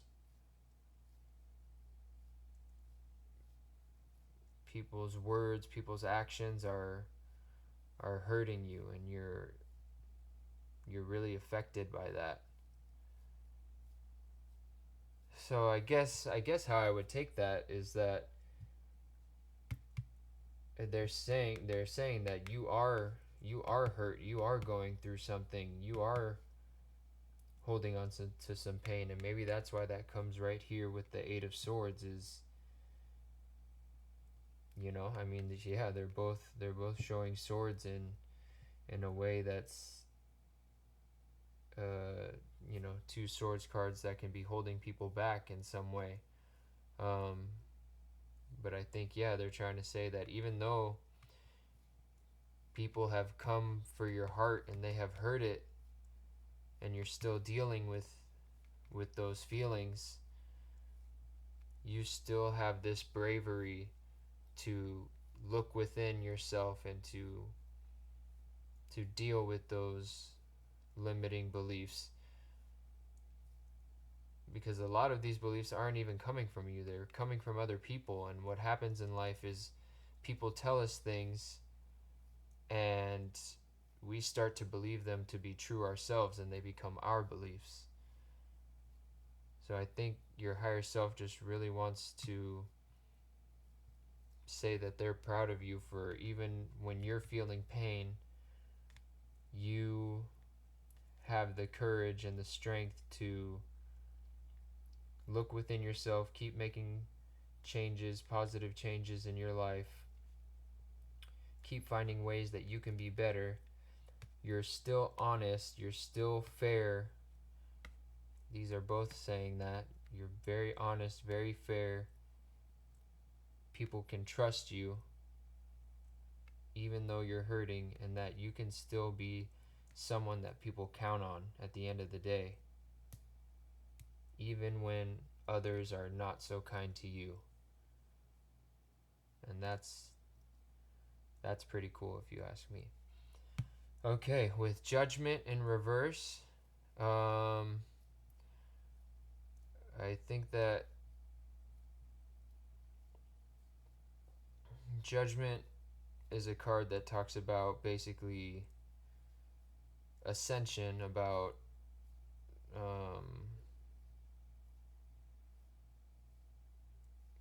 kind of getting to a point in life where you're going from one stage to the next. And in reverse, I think this is saying that you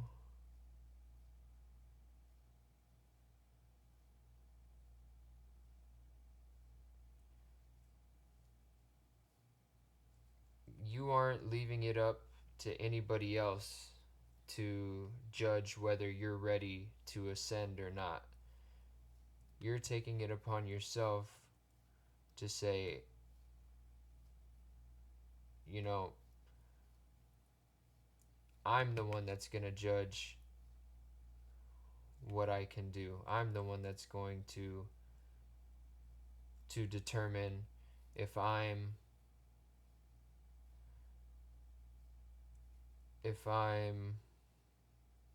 worthy of this or that.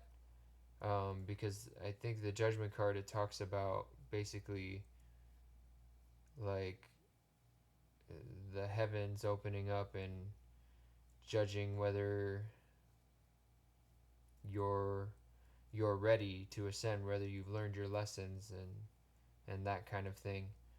But I think because it's reversed, it's like your higher self is saying that you don't need, your higher self is saying you don't need me to tell you, you don't need any of these spirits to tell you. You have your own strong inner compass and your own strong morals and your own hard work ethic that make you very much in control of where you're going in life. And with the Empress, I think one thing that they want to say that you're also killing it with is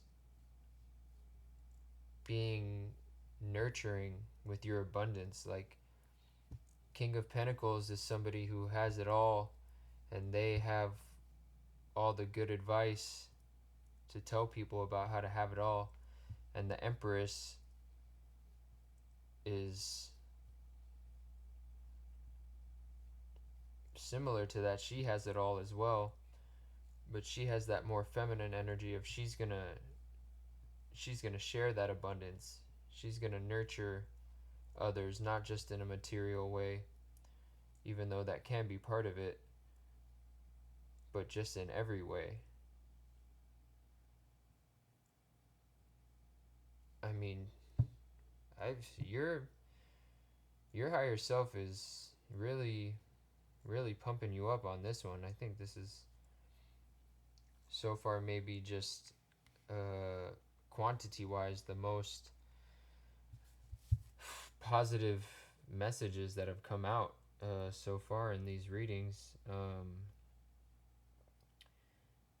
Yeah, they're just really saying you got it all. You got the brains, you got the success, you got the know-how, you got the integrity, you have the strength, you have the confidence, you have the intuition, you got that nurturing side of you. Man, let's keep going. Next, we're going to go ahead and use the old Mystic Misfit Oracle deck herself. And what I like to ask with these cards, what we're going to ask of your higher self today, is what is the thing about you that you feel makes you a misfit, that you feel makes you stand out? And like I said, depending on where you are in your journey of being open about this part of you, um, either you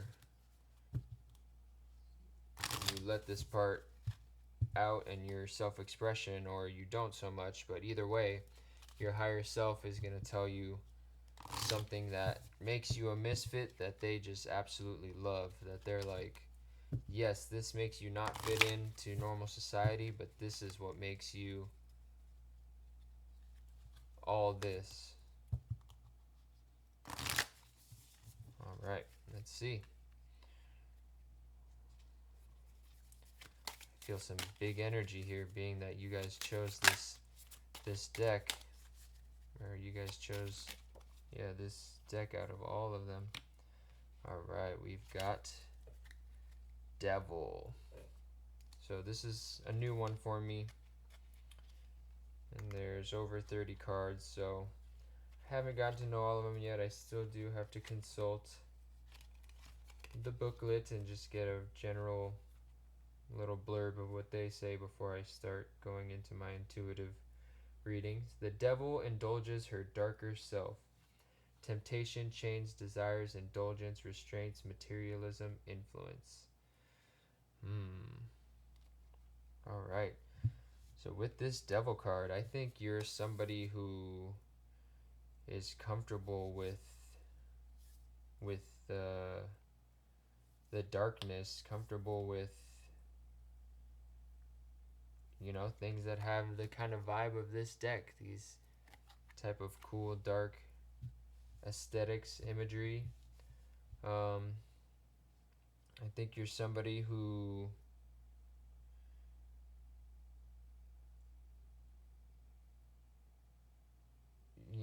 like, even though you have this sense of integrity, like I said, it's not based off anybody else's sense of what's right and what's wrong and what's cool and not cool to do. Like, you're gonna do what you want to do, whether somebody else sees it as self-destructive or obnoxious or indulgent or whatever their perception makes them see it as. You're gonna do that. You're gonna do what makes you feel good, and you're not gonna think twice about if it's acceptable to other people or not.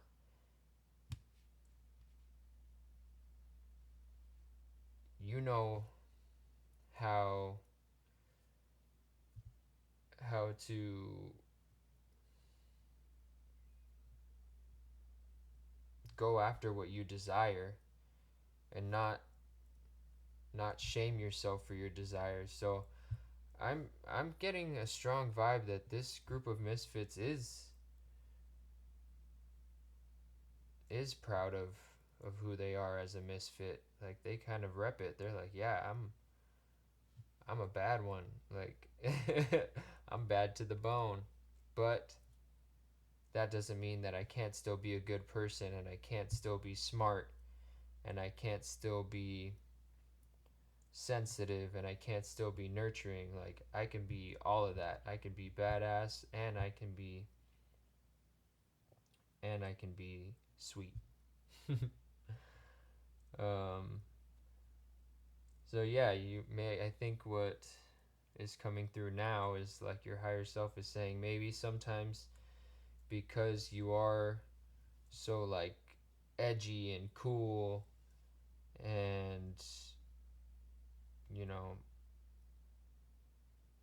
different and outspoken about how you are and following the things that you desire and not being ashamed of that, maybe that makes you feel outcast from people who are like, kind of more vanilla. Not that there's anything against vanilla. I love vanilla people. I can be very vanilla myself in a lot of ways.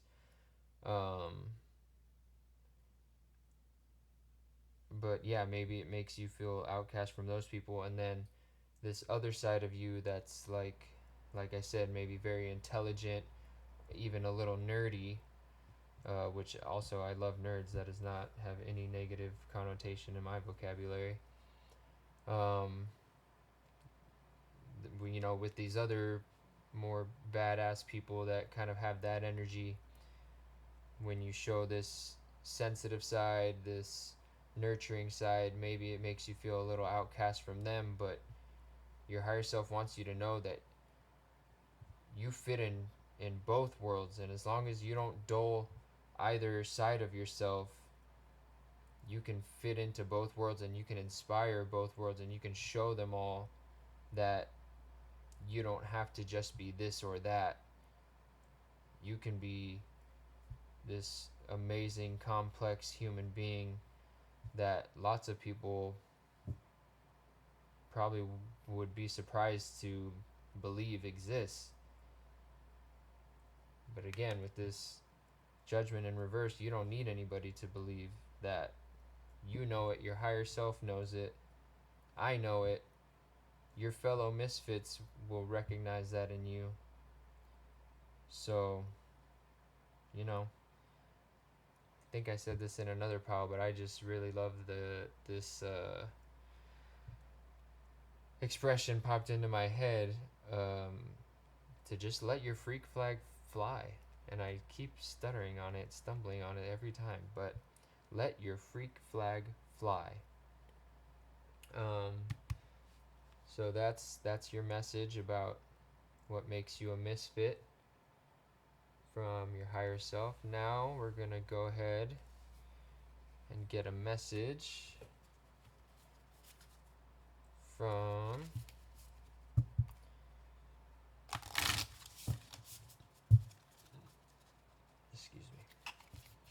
your higher self, with these inner child oracle cards.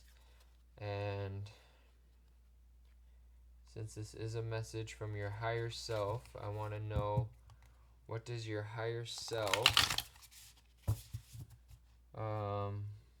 want? What message do they have for you as far as maybe some inner child work that will help you at this time in your life?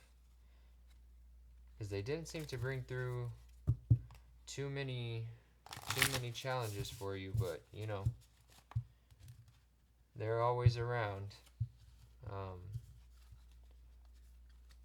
Obviously the one thing at least was that you maybe have some self-limiting beliefs that you need to kind of face and figure out why you have them and how they're holding you back, so you can let them go and be more free and move on to your next amazing phase of life, which I'm sure is going to be amazing. Your higher self already sees you as the King of Pentacles and the Queen of Swords. If you're going up from there, I mean, you got some really good things coming. So let's see what you can work with your inner child with to really bring that forward. I think that's too many. And even more. All right. Okay, what do you want to say to the misfit piles to work with their inner child? All right, there we go. And we have, wow, I haven't even seen every card in this deck yet because this one is also very new, but I love this one. Every card has a child with a name and kind of a catchword for what they're representing, but this one says no name, and the kind of energy that they're bringing says loner. So no name with loner. And very cool artwork there on this black cat with a big third eye under the moon.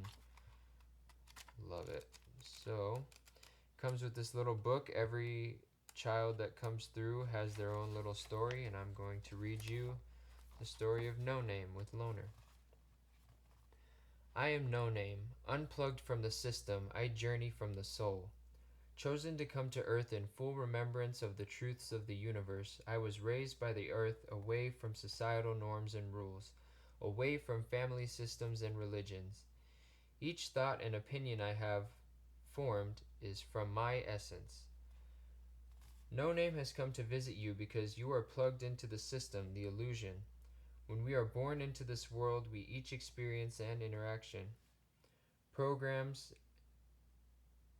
and beliefs are created and adopted as truth by the ego. As we grow, we become attached to these ideas and lose sight of the truth in our souls. In what ways are you making life choices based on a system of beliefs you have subscribed to without too much thought or intention? It's time to examine your different beliefs and truths and ask yourself when and where they were formed. Start with the simple beliefs about your body, style, and how you show up. Then examine your beliefs around success, achievement, money, and connection. This is your wake-up call to start listening more deeply to the whispers of your soul. Wow, so that actually said a lot of the stuff that I was saying earlier as far as belief systems, like I said, limiting beliefs, um, being a misfit. So the mantra for this one, everyone has a mantra, some remedies, and some journaling questions. And for No Name, the mantra is, when I turn inward, I find my truth.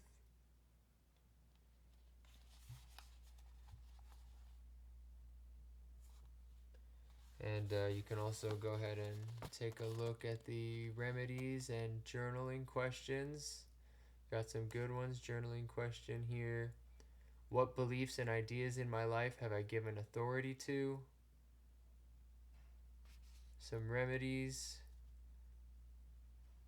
Start noticing your hell yeses and hell nos. I like that. So yeah, again, we had a lot of positive things coming through here, but the one thing that we're getting from your inner child card and this Eight of Swords is to look at where you have beliefs about yourself.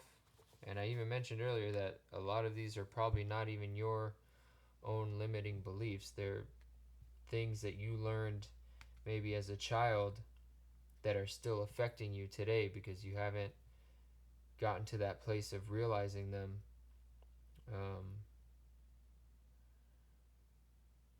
But yeah, I think your higher self is very much saying with this card here with the black cat and the third eye, and this card here with the person with the blindfold, that's pretty crazy. And they both just have this bright light above them, one being a star, one being the moon here.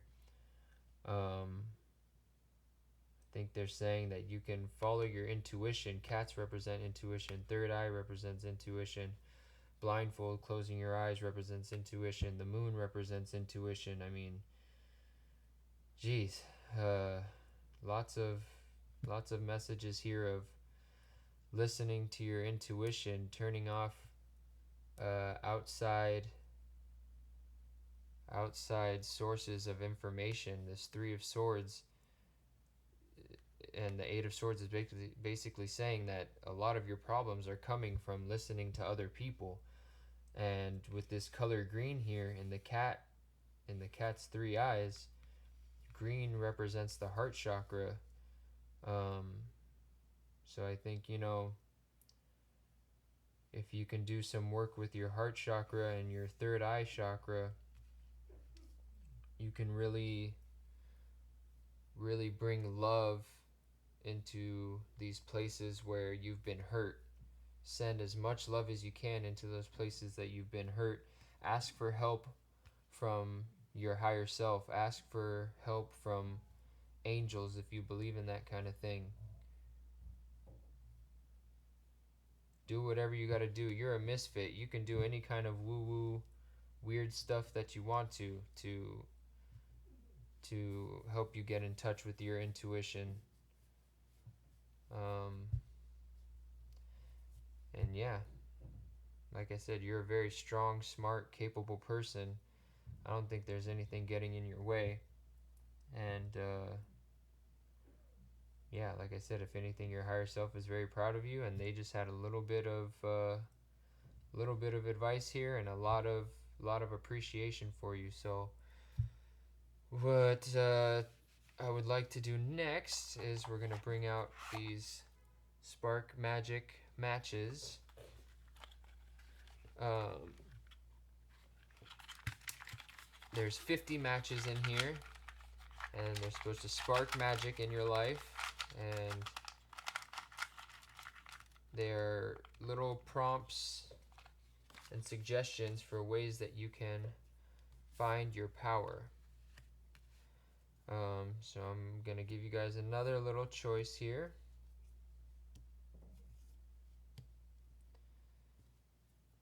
And I'm not gonna do timestamps or anything. I'm just gonna run through them and show them to you because they're just little things, almost like those journal prompts, just stuff that'll help you think about things in a guided way. And this is coming right from your higher self. So if you choose the first match, ask a question and listen to your intuition for the answer. Wow, I mean, can't can't make this stuff up. Ask a question and listen to your intuition for the answer. All right, if you chose the second one, we have take a walk and be open to meaningful encounters.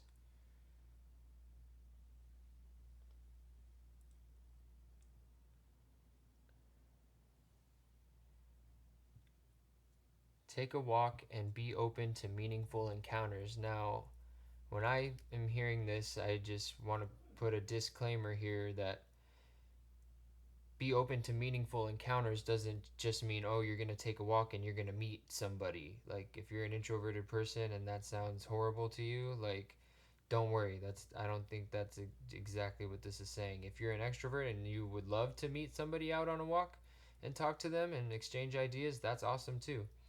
Um, but I think this also means, for both of those groups of people and everybody in between on the spectrum of introverts and extroverts, meaningful encounters for me, have so many meaningful encounters, especially when I'm out walking out in the world. Um, you see so many things. You see animals, you see insects, you see flowers, plants, trees, you see people, you see symbols, you see logos, you see cars, you see stars, you see the moon, you see the sun. You see so many things that can have meaning in some way to you. I think it's just saying to be more aware when you're walking around of signs and synchronicities around you and find meaning in those types of things. It begins to make the world look very magical. And don't be afraid to look stuff up too. If I'm walking down the street and I see a dragonfly, I go and Google what is the meaning of dragonflies, what's the spiritual meaning of that, and it'll give you something and you'll probably be like, whoa, I am going through that right now. So anyways, if you chose the third match, we have visualize cutting all ties to relationships that no longer serve you.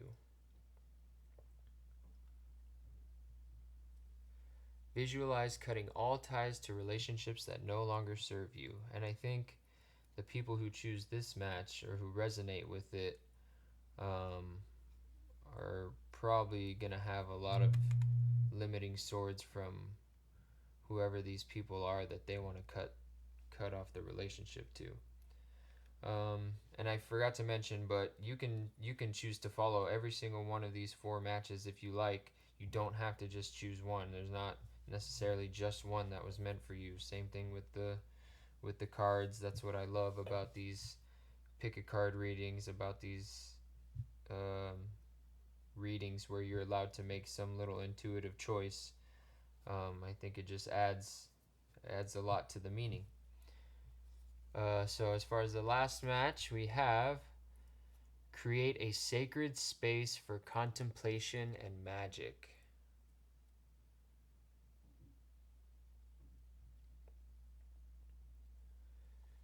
Create a sacred space for contemplation and magic.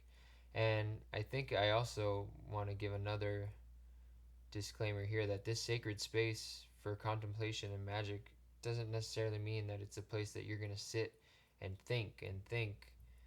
It's, you know, maybe might be a sacred space that you can sit and not think and just vibe out. Like, light a candle if you like nice smells. Get some cool colored lights if that's a vibe for you. And just yeah, make it a space where you can allow magic to come into your life. Get away from the normal stuff. You are a misfit after all. So that is all the messages I have for you guys. Group 3, thank you so much for sharing your energy with me. You guys are definitely crazy out there, and I love it. Welcome, welcome to Misfit Tarot. Um, if you guys enjoyed this reading, please go ahead and like the video. If you guys want to say anything to me, say anything to each other, please go down in those comments and let it out. We can talk about it. If you would like to support me and see more readings like this, please subscribe to my channel and I will keep it coming. And until next time, thank you so much. It was a genuine pleasure reading for you, and I will see you later. Alright, what's up, Group 4? Welcome, welcome to your reading. If you chose the Inner Child Oracle card, this will be messages from your higher self. And how I've been starting off all of these readings is by getting initial messages from your higher self just based off the card that you picked. So this is from the Inner Child Oracle deck, and this deck is obviously all about healing of the inner child.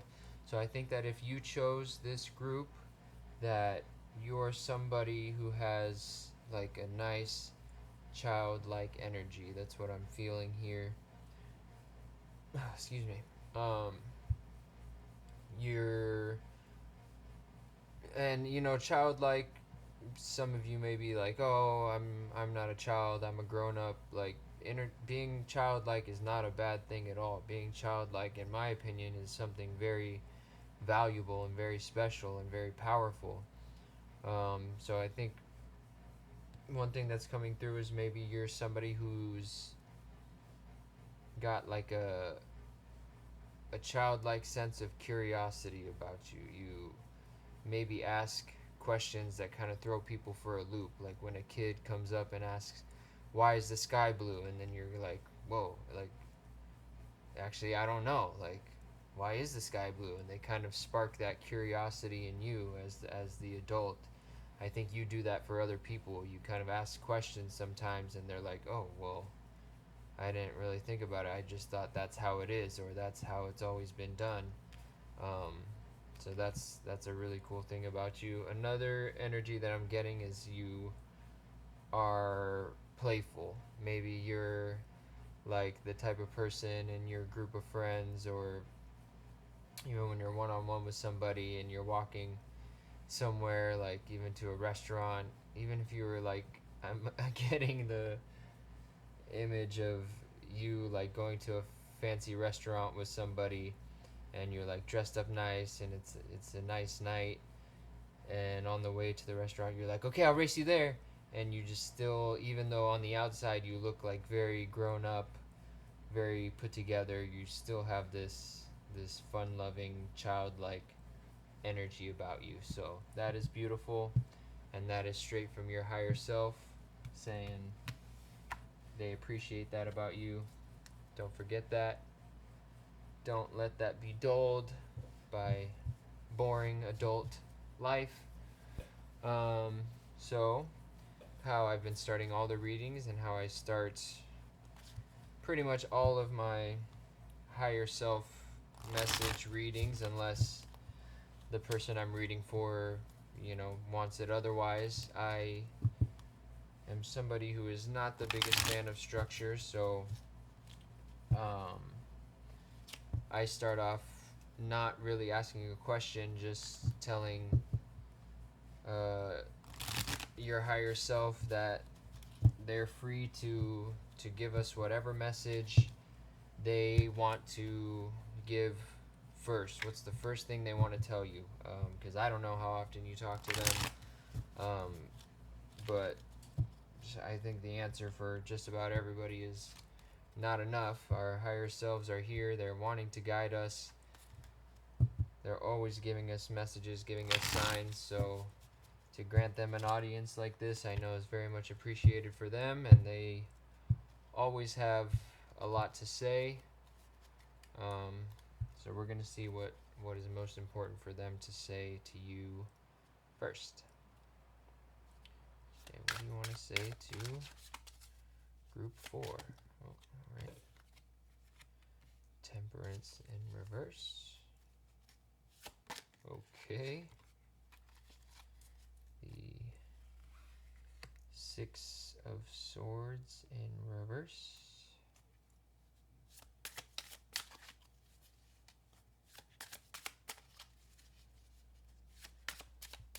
Okay, I think that's it for now. So with Temperance in reverse, Temperance talks about balance. As you can see, if this card were upright, this is somebody who's very zen, who's very balanced. These stones in the back are nice and balanced. Temperance talks about being cautious, being maybe moving slowly with something, being cautious and kind of wise with moving forward with something. 6 of Swords talks about kind of making a big change, getting rid of baggage.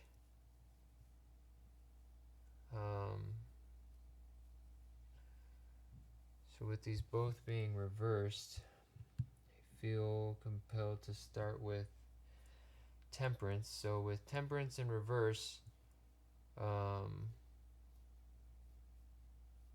actually no, I'm going to start with the 6 of Swords in reverse. So the 6 of Swords the 6 of Swords upright represents walking, or I mean in the original tarot, it's somebody in a boat sailing away with just some swords. But you can see here there's broken swords. They're walking away from that.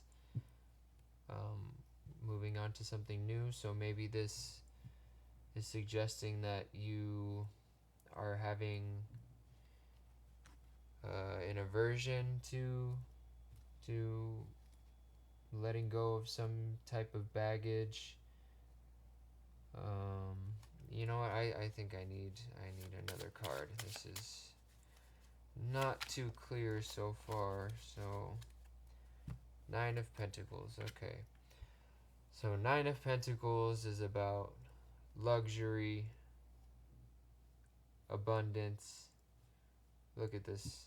Look at this girl. She's chilling. She's got her wine. She's got her nice couch. She's got her long, fabulous hair. She's in a robe. She's got all these coins. She's got a tree in the back. Some nice flowers there.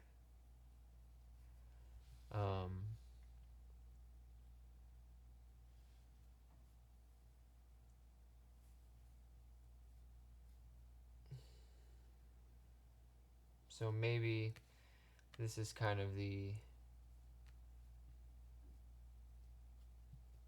theme of what's going on, this luxury and abundance. When this card comes out, it's telling you that it's okay to, live a little lavishly, to enjoy that abundance that you have, to do things that make you feel good, make you feel luxurious, enjoying the wealth that you have. So with temperance in reverse and the six of swords in reverse, I think for this temperance, the image is somebody like meditating, being very still. With that in reverse, the message that's coming through is maybe you're not taking time to kind of slow down and be still and enjoy all this wealth and success that you've accumulated. Maybe you're still like on the grind, you're trying to push for more and more. um, and all these cards are things that are temporary. Like this Nine of Pentacles, this isn't a way that you can just live all day every day, but I think with it coming through specifically for you here, and with the temperance in reverse, is saying that like you've been working very hard, you're working super hard to get where you at and to have what you have. Like, enjoy it a little bit.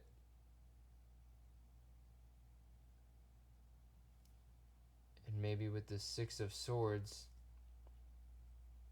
it's like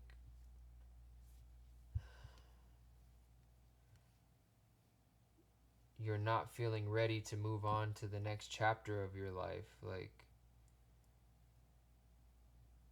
maybe you still feel like you're not this person, that you're not successful, that you don't have a lot of things that you can enjoy. But with this card coming through from your higher self, I think that it's pretty obvious that you are. And I think maybe the thing that is uncomfortable for you, that you're not ready to experience, is maybe this energy. Maybe you don't know what it feels like to live in luxury. Maybe you're somebody who's struggled a lot, and you're somebody who's always had to work hard for what they have. And maybe you're somebody who takes care of other people a lot, and you're not used to just like spoiling yourself. Maybe it feels selfish to you to be doing that. But your higher self is telling you like it's not. You deserve this. You work so hard. And I'm just getting this energy. It's not necessarily coming from any of these cards, but based off the energy, I think that you are a very giving person to others, and you're a very, very hard worker, but you don't necessarily do things to reward yourself in like a fulfilling, luxurious way, like taking care of yourself, letting yourself feel like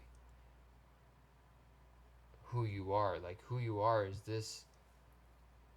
this boss, this person that like can freaking handle their business and get stuff done and get through anything, come from nothing to something. But because you come from, I mean, that's just an expression. Obviously, you don't come from absolutely nothing, but I'm getting the vibe that you come from, you weren't given a lot. You had to work for everything that you have. And sometimes when you come from such humble beginnings, you can't even imagine getting to a place like this where you're just sitting here in your robe, taking a day off, drinking, maybe even a week off, you're on vacation or something. Like, you you can't even imagine that. That's not part of your world. That's not your reality. But I think your higher self is saying, like, now it is. It's, you can let go. You can let go of that baggage of the past, of, you know, obviously that will always be a part of you, and that will always have made you who you are, to come from where you came from and to have gone through these battles. But it's time to level up. It's time to go to that next level and be like, yeah, I did come from that, and I did fight, and I'm still fighting all the time. But now, like, right now, I'm enjoying this. Like, I'm gonna spend a week or a month or however much you feel in your heart is how much time you need to be in this energy of just living lavish, maybe traveling, maybe taking some kind of break, some vacation, buying yourself stuff, getting yourself a massage, whatever floats your boat that just makes you feel like taken care of and rewarded for all your hard work. Do that for however long you need to do that. That's what I'm getting from your higher self. So, good start for you guys. So yeah, usually the first message from them is gets a little heavy. It's a very much advice oriented. That is what our spiritual guides are here for, to guide us. And we love that, and they always do it in a very, very nice, loving way.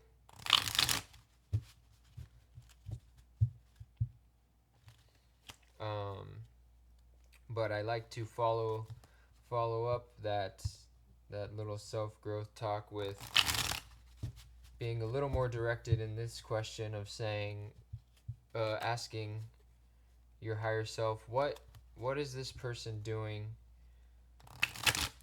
that they're proud of, that you are doing well? In what ways does your higher self see that you are just killing it in your life?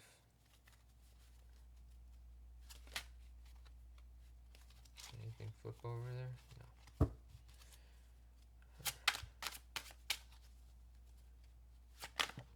Okay. All right. We got some messages. I don't know which way that came out initially. All right.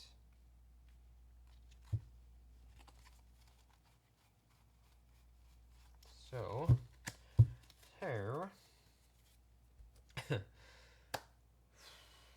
All right, some similar cards from some of the other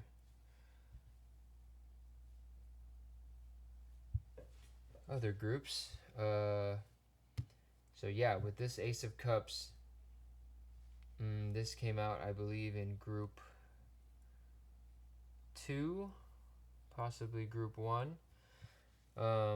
But this card was coming through to say that you, now talking to you, group 4, one thing that you're doing very well is, so the Ace of Cups talks about basically your cup being full. When I think about the cups in general, I think of, fill your cup. Is your cup empty? Are you emptying someone else's cup? How full is your cup? That kind of idea of, are you fulfilled? And with the Ace of Cups, the original imagery of the Rider-Waite Tarot is this cup that's just overflowing. And to me, that means that not only is your cup full, but it's so full that it's overflowing, and you're filling other people's cups. And part of your cup being full is being connected to the spiritual world. The spiritual, intuitive world is what's gonna fill your cup. So what I get from this is that you are somebody who's very giving, and that's kind of what I thought I felt coming in earlier, but I wasn't 100% sure. But this definitely confirms that you are somebody who's very giving to other people, and that definitely shows now that you're so used to giving other people. You come from this place where the people around you don't have much, and you want to work hard to to lift all of you guys up out of this place that you're coming from. um,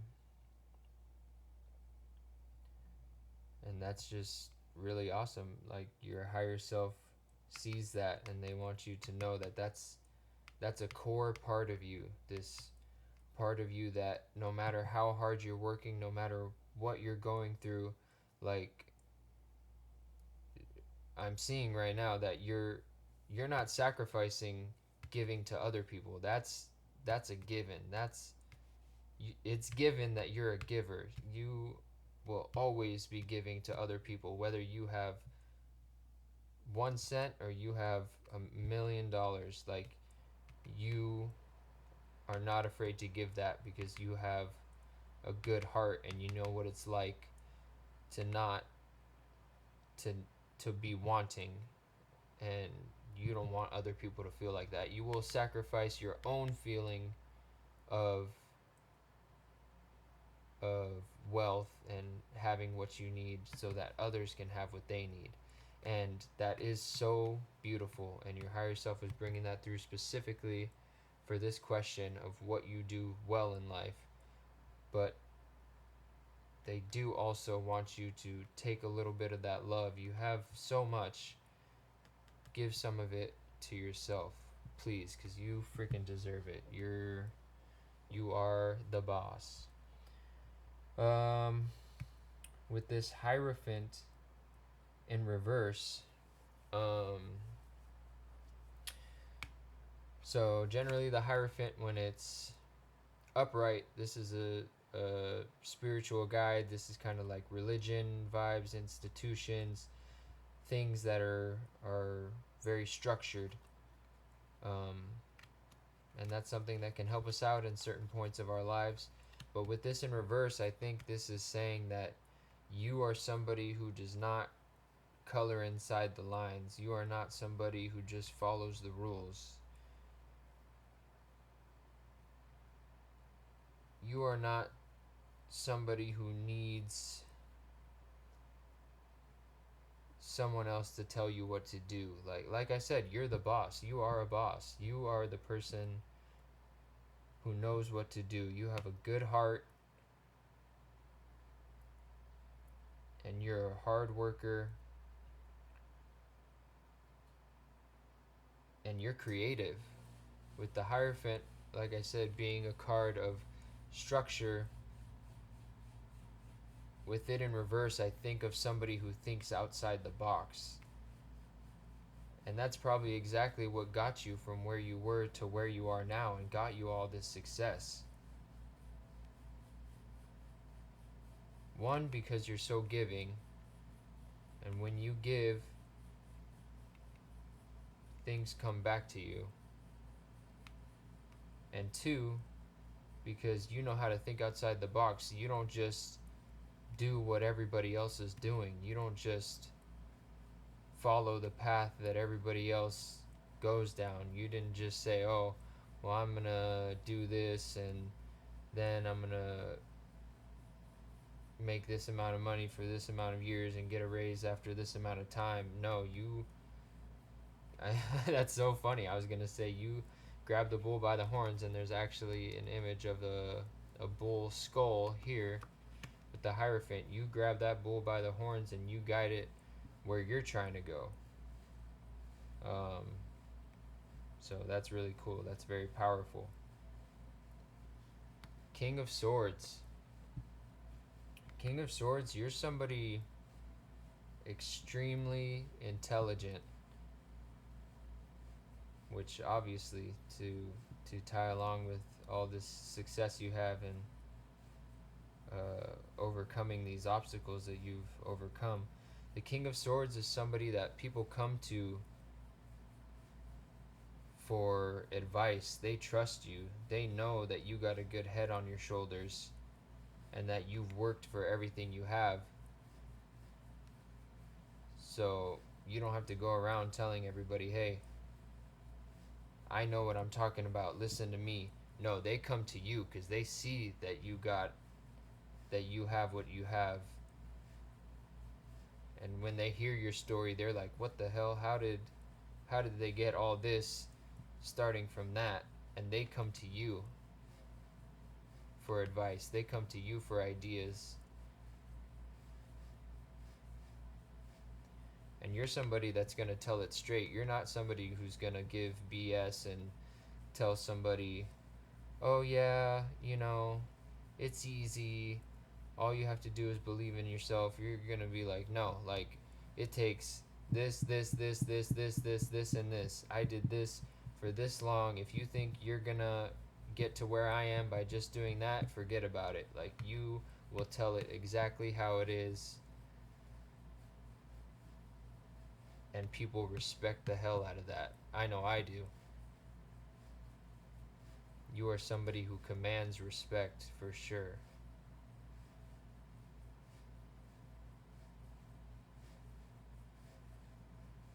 So yeah, that's I feel like I am so intense sometimes, but that's just my personality sometimes when it comes to stuff like this. Um, so yeah, that is what you are doing well in life. Now moving on to our next question for your higher self, we're gonna go to the Mystic Misfit Oracle cards, and obviously this is Misfit Tarot. My channel is a place where all misfits are welcome, all people who feel outcast, anybody who's the black sheep in their world, which it seems like you might be. I know what it's like coming from humble beginnings, and I'm not this this super successful driven person that you are, um, but I definitely know um, that when you come from humble beginnings, a lot of people, they don't make it out of that. They don't make it out of that place, and it's tough to see, and it's tough when you start to do better and you start to move on from that place. Uh, you start to feel outcast from that process, and a lot of people, who can't get out of that situation and who don't have this amazing drive and determination that you have and that work ethic, they'll look at you and say, oh, you think you're better than us, you forgot about us, all kinds of stuff like that. And I know that hurts, but your higher self wants you to know that you haven't done anything wrong. You have a good giving heart, and you have shared as much of your wealth and success as you can. And there's always going to be people that wish that they could have done that too, and they just for some reason can't or don't. And sometimes they try to make you feel lesser than, because you did get out of that situation.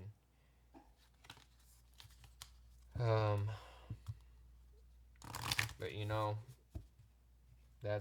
that's a hard thing of having this story, but it's something that you're strong enough to do, and it's something that's going to keep you grounded and help you relate to people in a humble way that a lot of people where you are right now already, and especially where you're going in life, there's going to be a lot of people there who don't know what it's like to live on that other side. so many things handed to them, so many advantages in life that they're not going to know what it's like for people who live on the other side of the tracks, but you will, and that's going to give you an edge over all those people that maybe have more than you right now because of where you've been and what you've went through and all these trials and tribulations and heartbreak. That's going to give you the edge to bring something to the world that all those other people that were given everything and had all the legs up on you could never bring into this world, and it won't be as valuable as what you have to offer. And because what you have to offer is so valuable, you will have more of these coins than any of those other people that grew up not knowing all that struggle. Okay, so with the Mystic Misfit Oracle, I like to ask, what is the thing that makes you feel outcast from normal society, um, that your higher self just absolutely loves? They're like, this thing about you may turn other people away, but that's that's a beautiful thing about you, and I love it. So let's see, what is your misfit energy?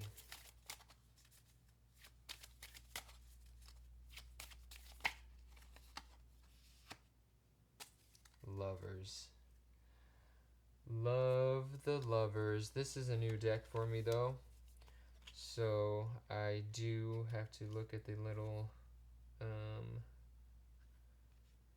you know booklet that gives the little meanings. Of course, I will intuitively interpret it as well. These are like very brief descriptions, anyways, but I don't just want to see lovers and go off the tarot meaning of the lovers because I don't think they're the same. Um, this was intended a little bit differently, but there will probably be some similarities as well. So it says the lovers cling to once was had.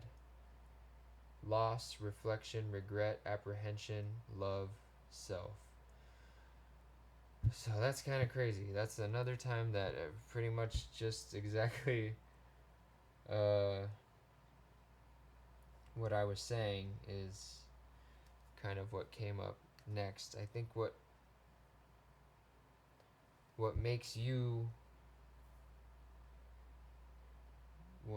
different and what makes you outcast is what I was just saying. Like you come from this place where people have a certain amount, people have a certain way of living, and it's rough and it's humble, and you had enough love for yourself and for the people around you to say, like,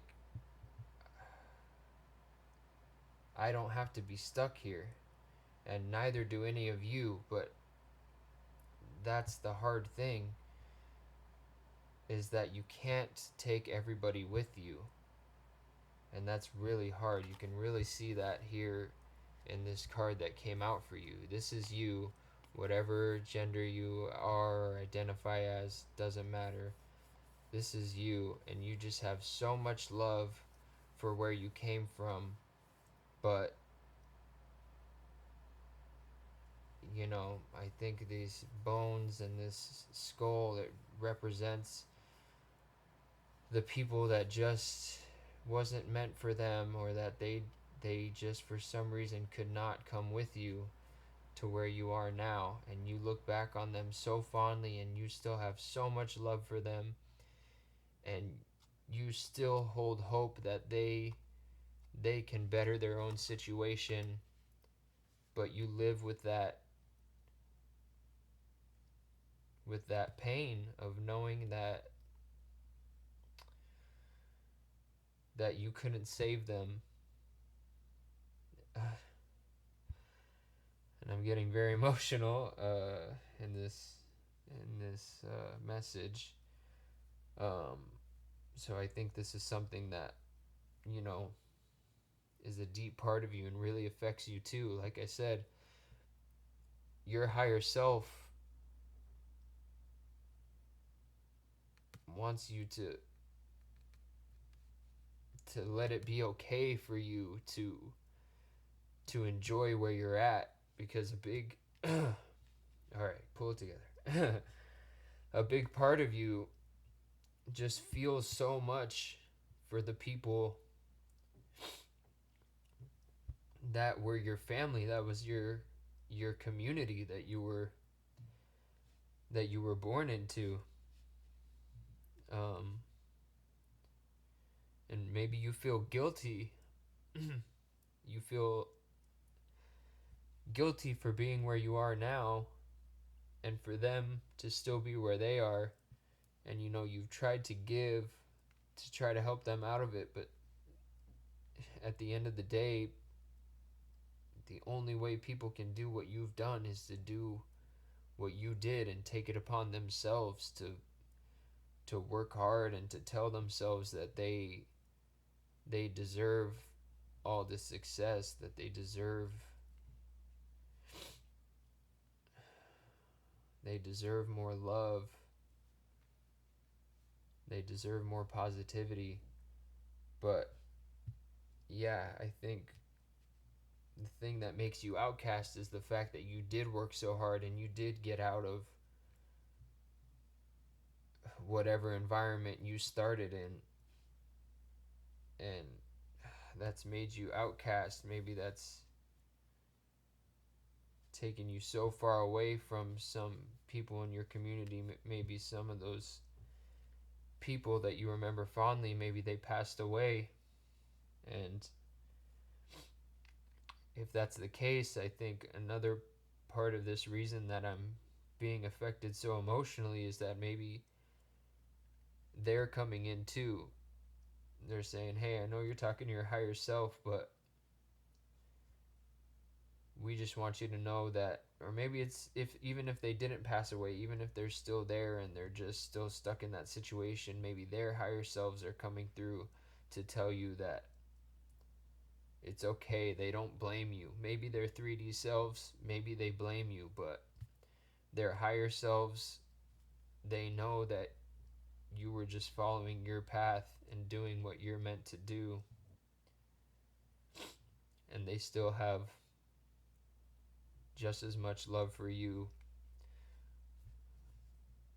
underneath it all, um, just as much as you have for them. So that's the message I got for what makes you a misfit, that your higher self just absolutely loves about you. You're so loyal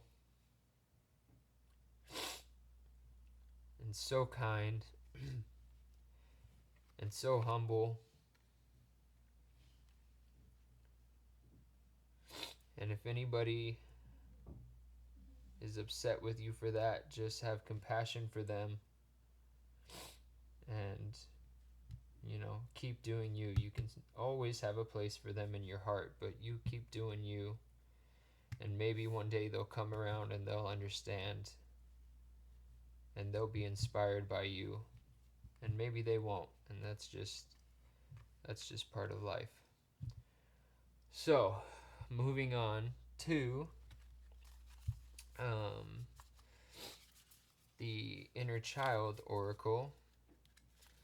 Last thing I would like to ask this last deck of cards is, what message does your higher self want to give to you as far as some inner child healing that you can do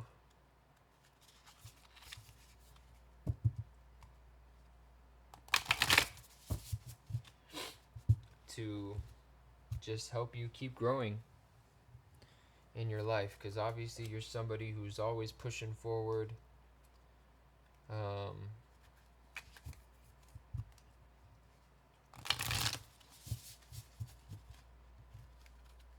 So let's just see what you can work on with your inner child that maybe needs a little bit of work to keep you steady on this path and to keep you balanced. yourself? What do you want to tell them about their inner child?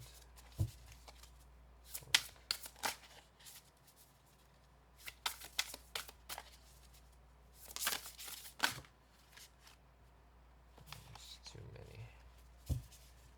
Too many.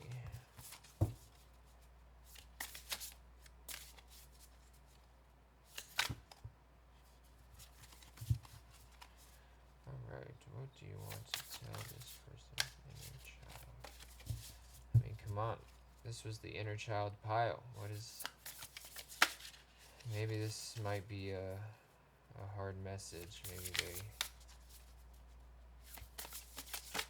they are having a hard time bringing this to you. Okay, there it is. We have number 55, Olivia with Dissociated. So this is a great deck. Each child that comes through comes with a little story, which I will read for you. So again, this is Olivia. Her word is dissociated. My name is Olivia. I don't like being here on Earth. Sometimes people say I look right through them. I remember the first time I left my body, I was scared and cold, and so I held my breath and poof, I came to the most magical place. I see my body down there walking around and going through the motions, but I don't feel anything. Olivia comes to visit when your spirit is choosing to dissociate or leave your body. When children are exposed to trauma repeatedly from the womb to adulthood, they feel safer disconnecting from their reality, and so they do. And many times create an alternate reality in their mind. As hard as it may be to face your feelings, it's the only way to release them once and for all. When we repress our emotions, they come back with a vengeance, most of the time in unhealthy or unskilled ways. When you pull this card, it's important to seek support from an expert healer, therapist, or mentor. Work on grounding or earthing. Start to notice when you are choosing to numb out and disconnect from your feelings. Try to slowly start intentionally sitting rather than running from these hard feelings. So yeah, and then I like that they have a little mantra just to kind of really sum it up, and something that if you kind of repeat might help you with this. The mantra is, it is safe to be present with my feelings. So yeah, maybe there's something, yeah, when you are feeling these really heavy emotions,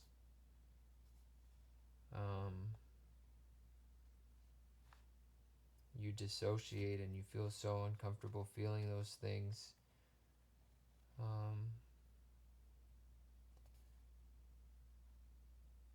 I'm not sure what it is, but I think maybe part of it is what I was talking about, like that guilt of leaving people behind.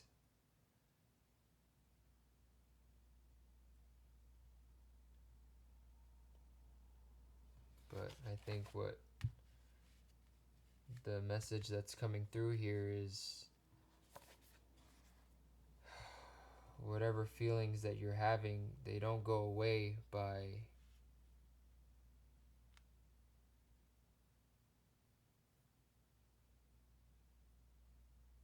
not facing them. What I'm kind of getting now is that I didn't see before is workaholic. Temperance, now that I think about it, when it's reversed, that can talk about excess.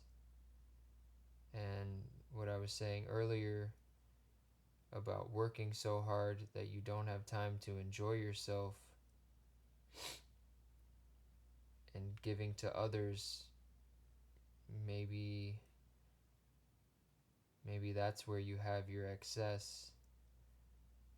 You're you're working a little too much, not letting yourself enjoy life enough, because maybe when you try to enjoy life, you get these feelings of guilt or something like that, and then you just, it's so heavy for you that you don't even want to be in your own body to feel it. So then you just tell yourself, okay, like, no, I can't enjoy myself. Every time I try to do that, it just feels so heavy that I can't even deal with it, and it causes me so much stress.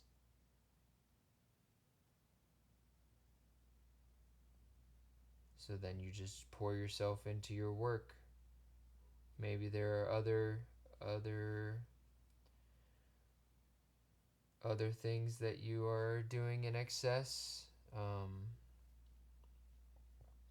Maybe substances or something like that. Definitely no judgment here on that.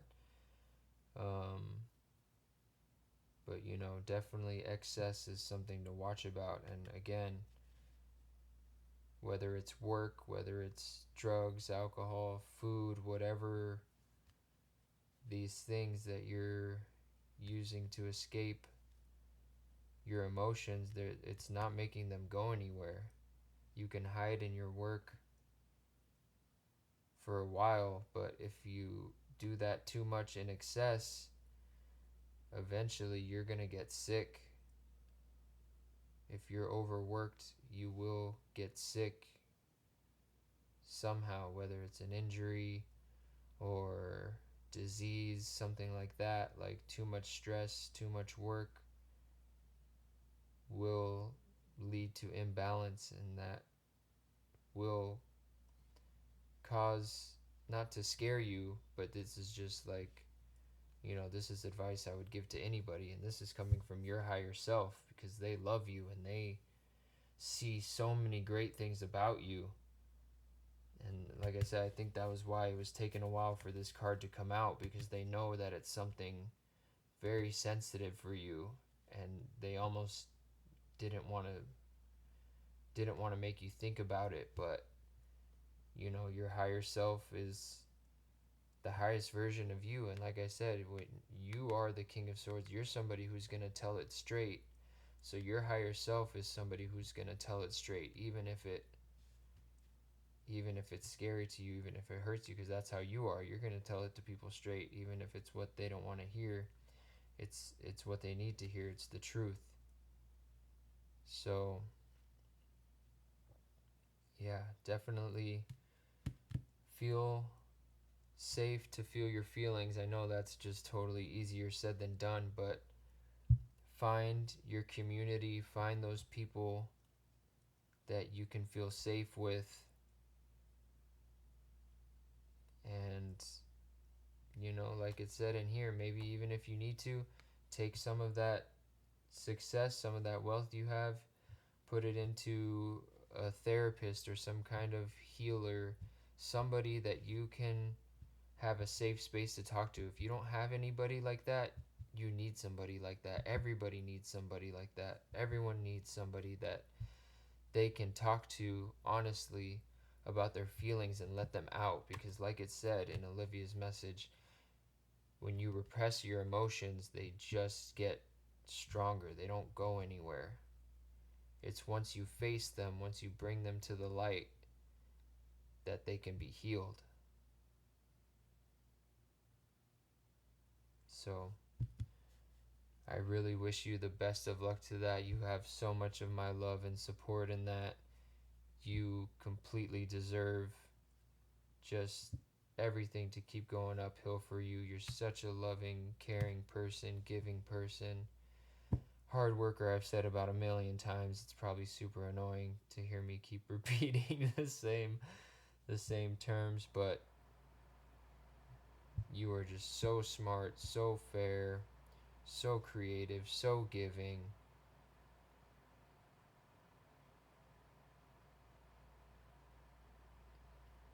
That you deserve to just come through any challenges that you have. So last thing that I'm going to give you here in your reading is these little matches. They're Spark Magic. Uh,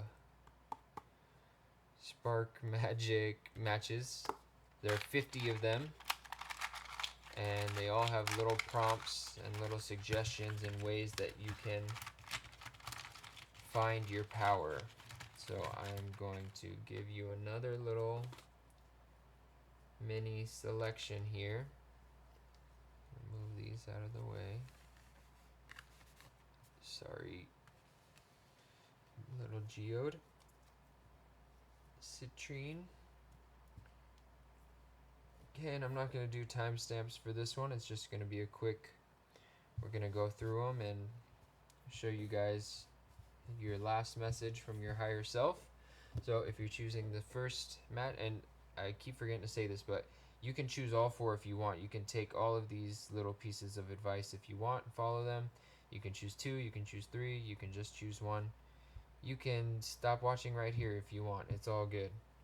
Nothing but love. So if you chose the first one, it says make a wish, then light a small candle and let it burn down. I think that's pretty cool.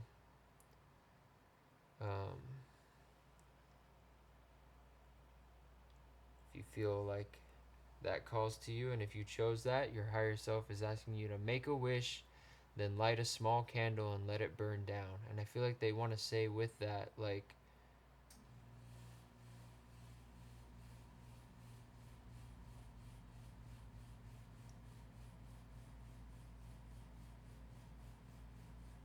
you know, I think you're going to want to make this wish for someone else, and that's totally fine. Like, if that's your heart, then that's your heart. And if you want to use this wish to send love out into the world, that's great. But if you want to make a wish for yourself, then that's equally beautiful. I know maybe in your head, in your heart, it might feel selfish, it might feel messed up to use a wish on yourself rather than someone else, but just know that it's not. You've given so much to others, and it would be perfectly fine if you want to take this time to make a wish for yourself. Right? If you chose the second match, this one says, take a walk and be open to meaningful encounters. This one came up in the last group as well. And one disclaimer that I had from myself personally was taking a walk and being open to meaningful encounters doesn't necessarily mean to take a walk and be open to like meeting somebody new on that walk. When I take walks, some of the meaningful encounters I have are just from seeing things, seeing messages from your spirit guides around you. Um, you'll see things like animals. Sometimes you see a black cat. Sometimes you see a frog. Sometimes you see a dragonfly. Sometimes you see a butterfly.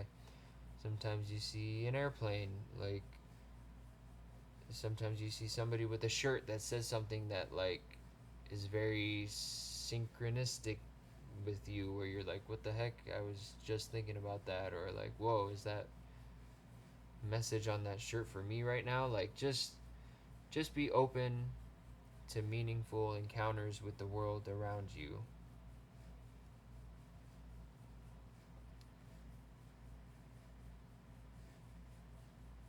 If you chose the third match, it says clean or decorate a space where you spend lots of time.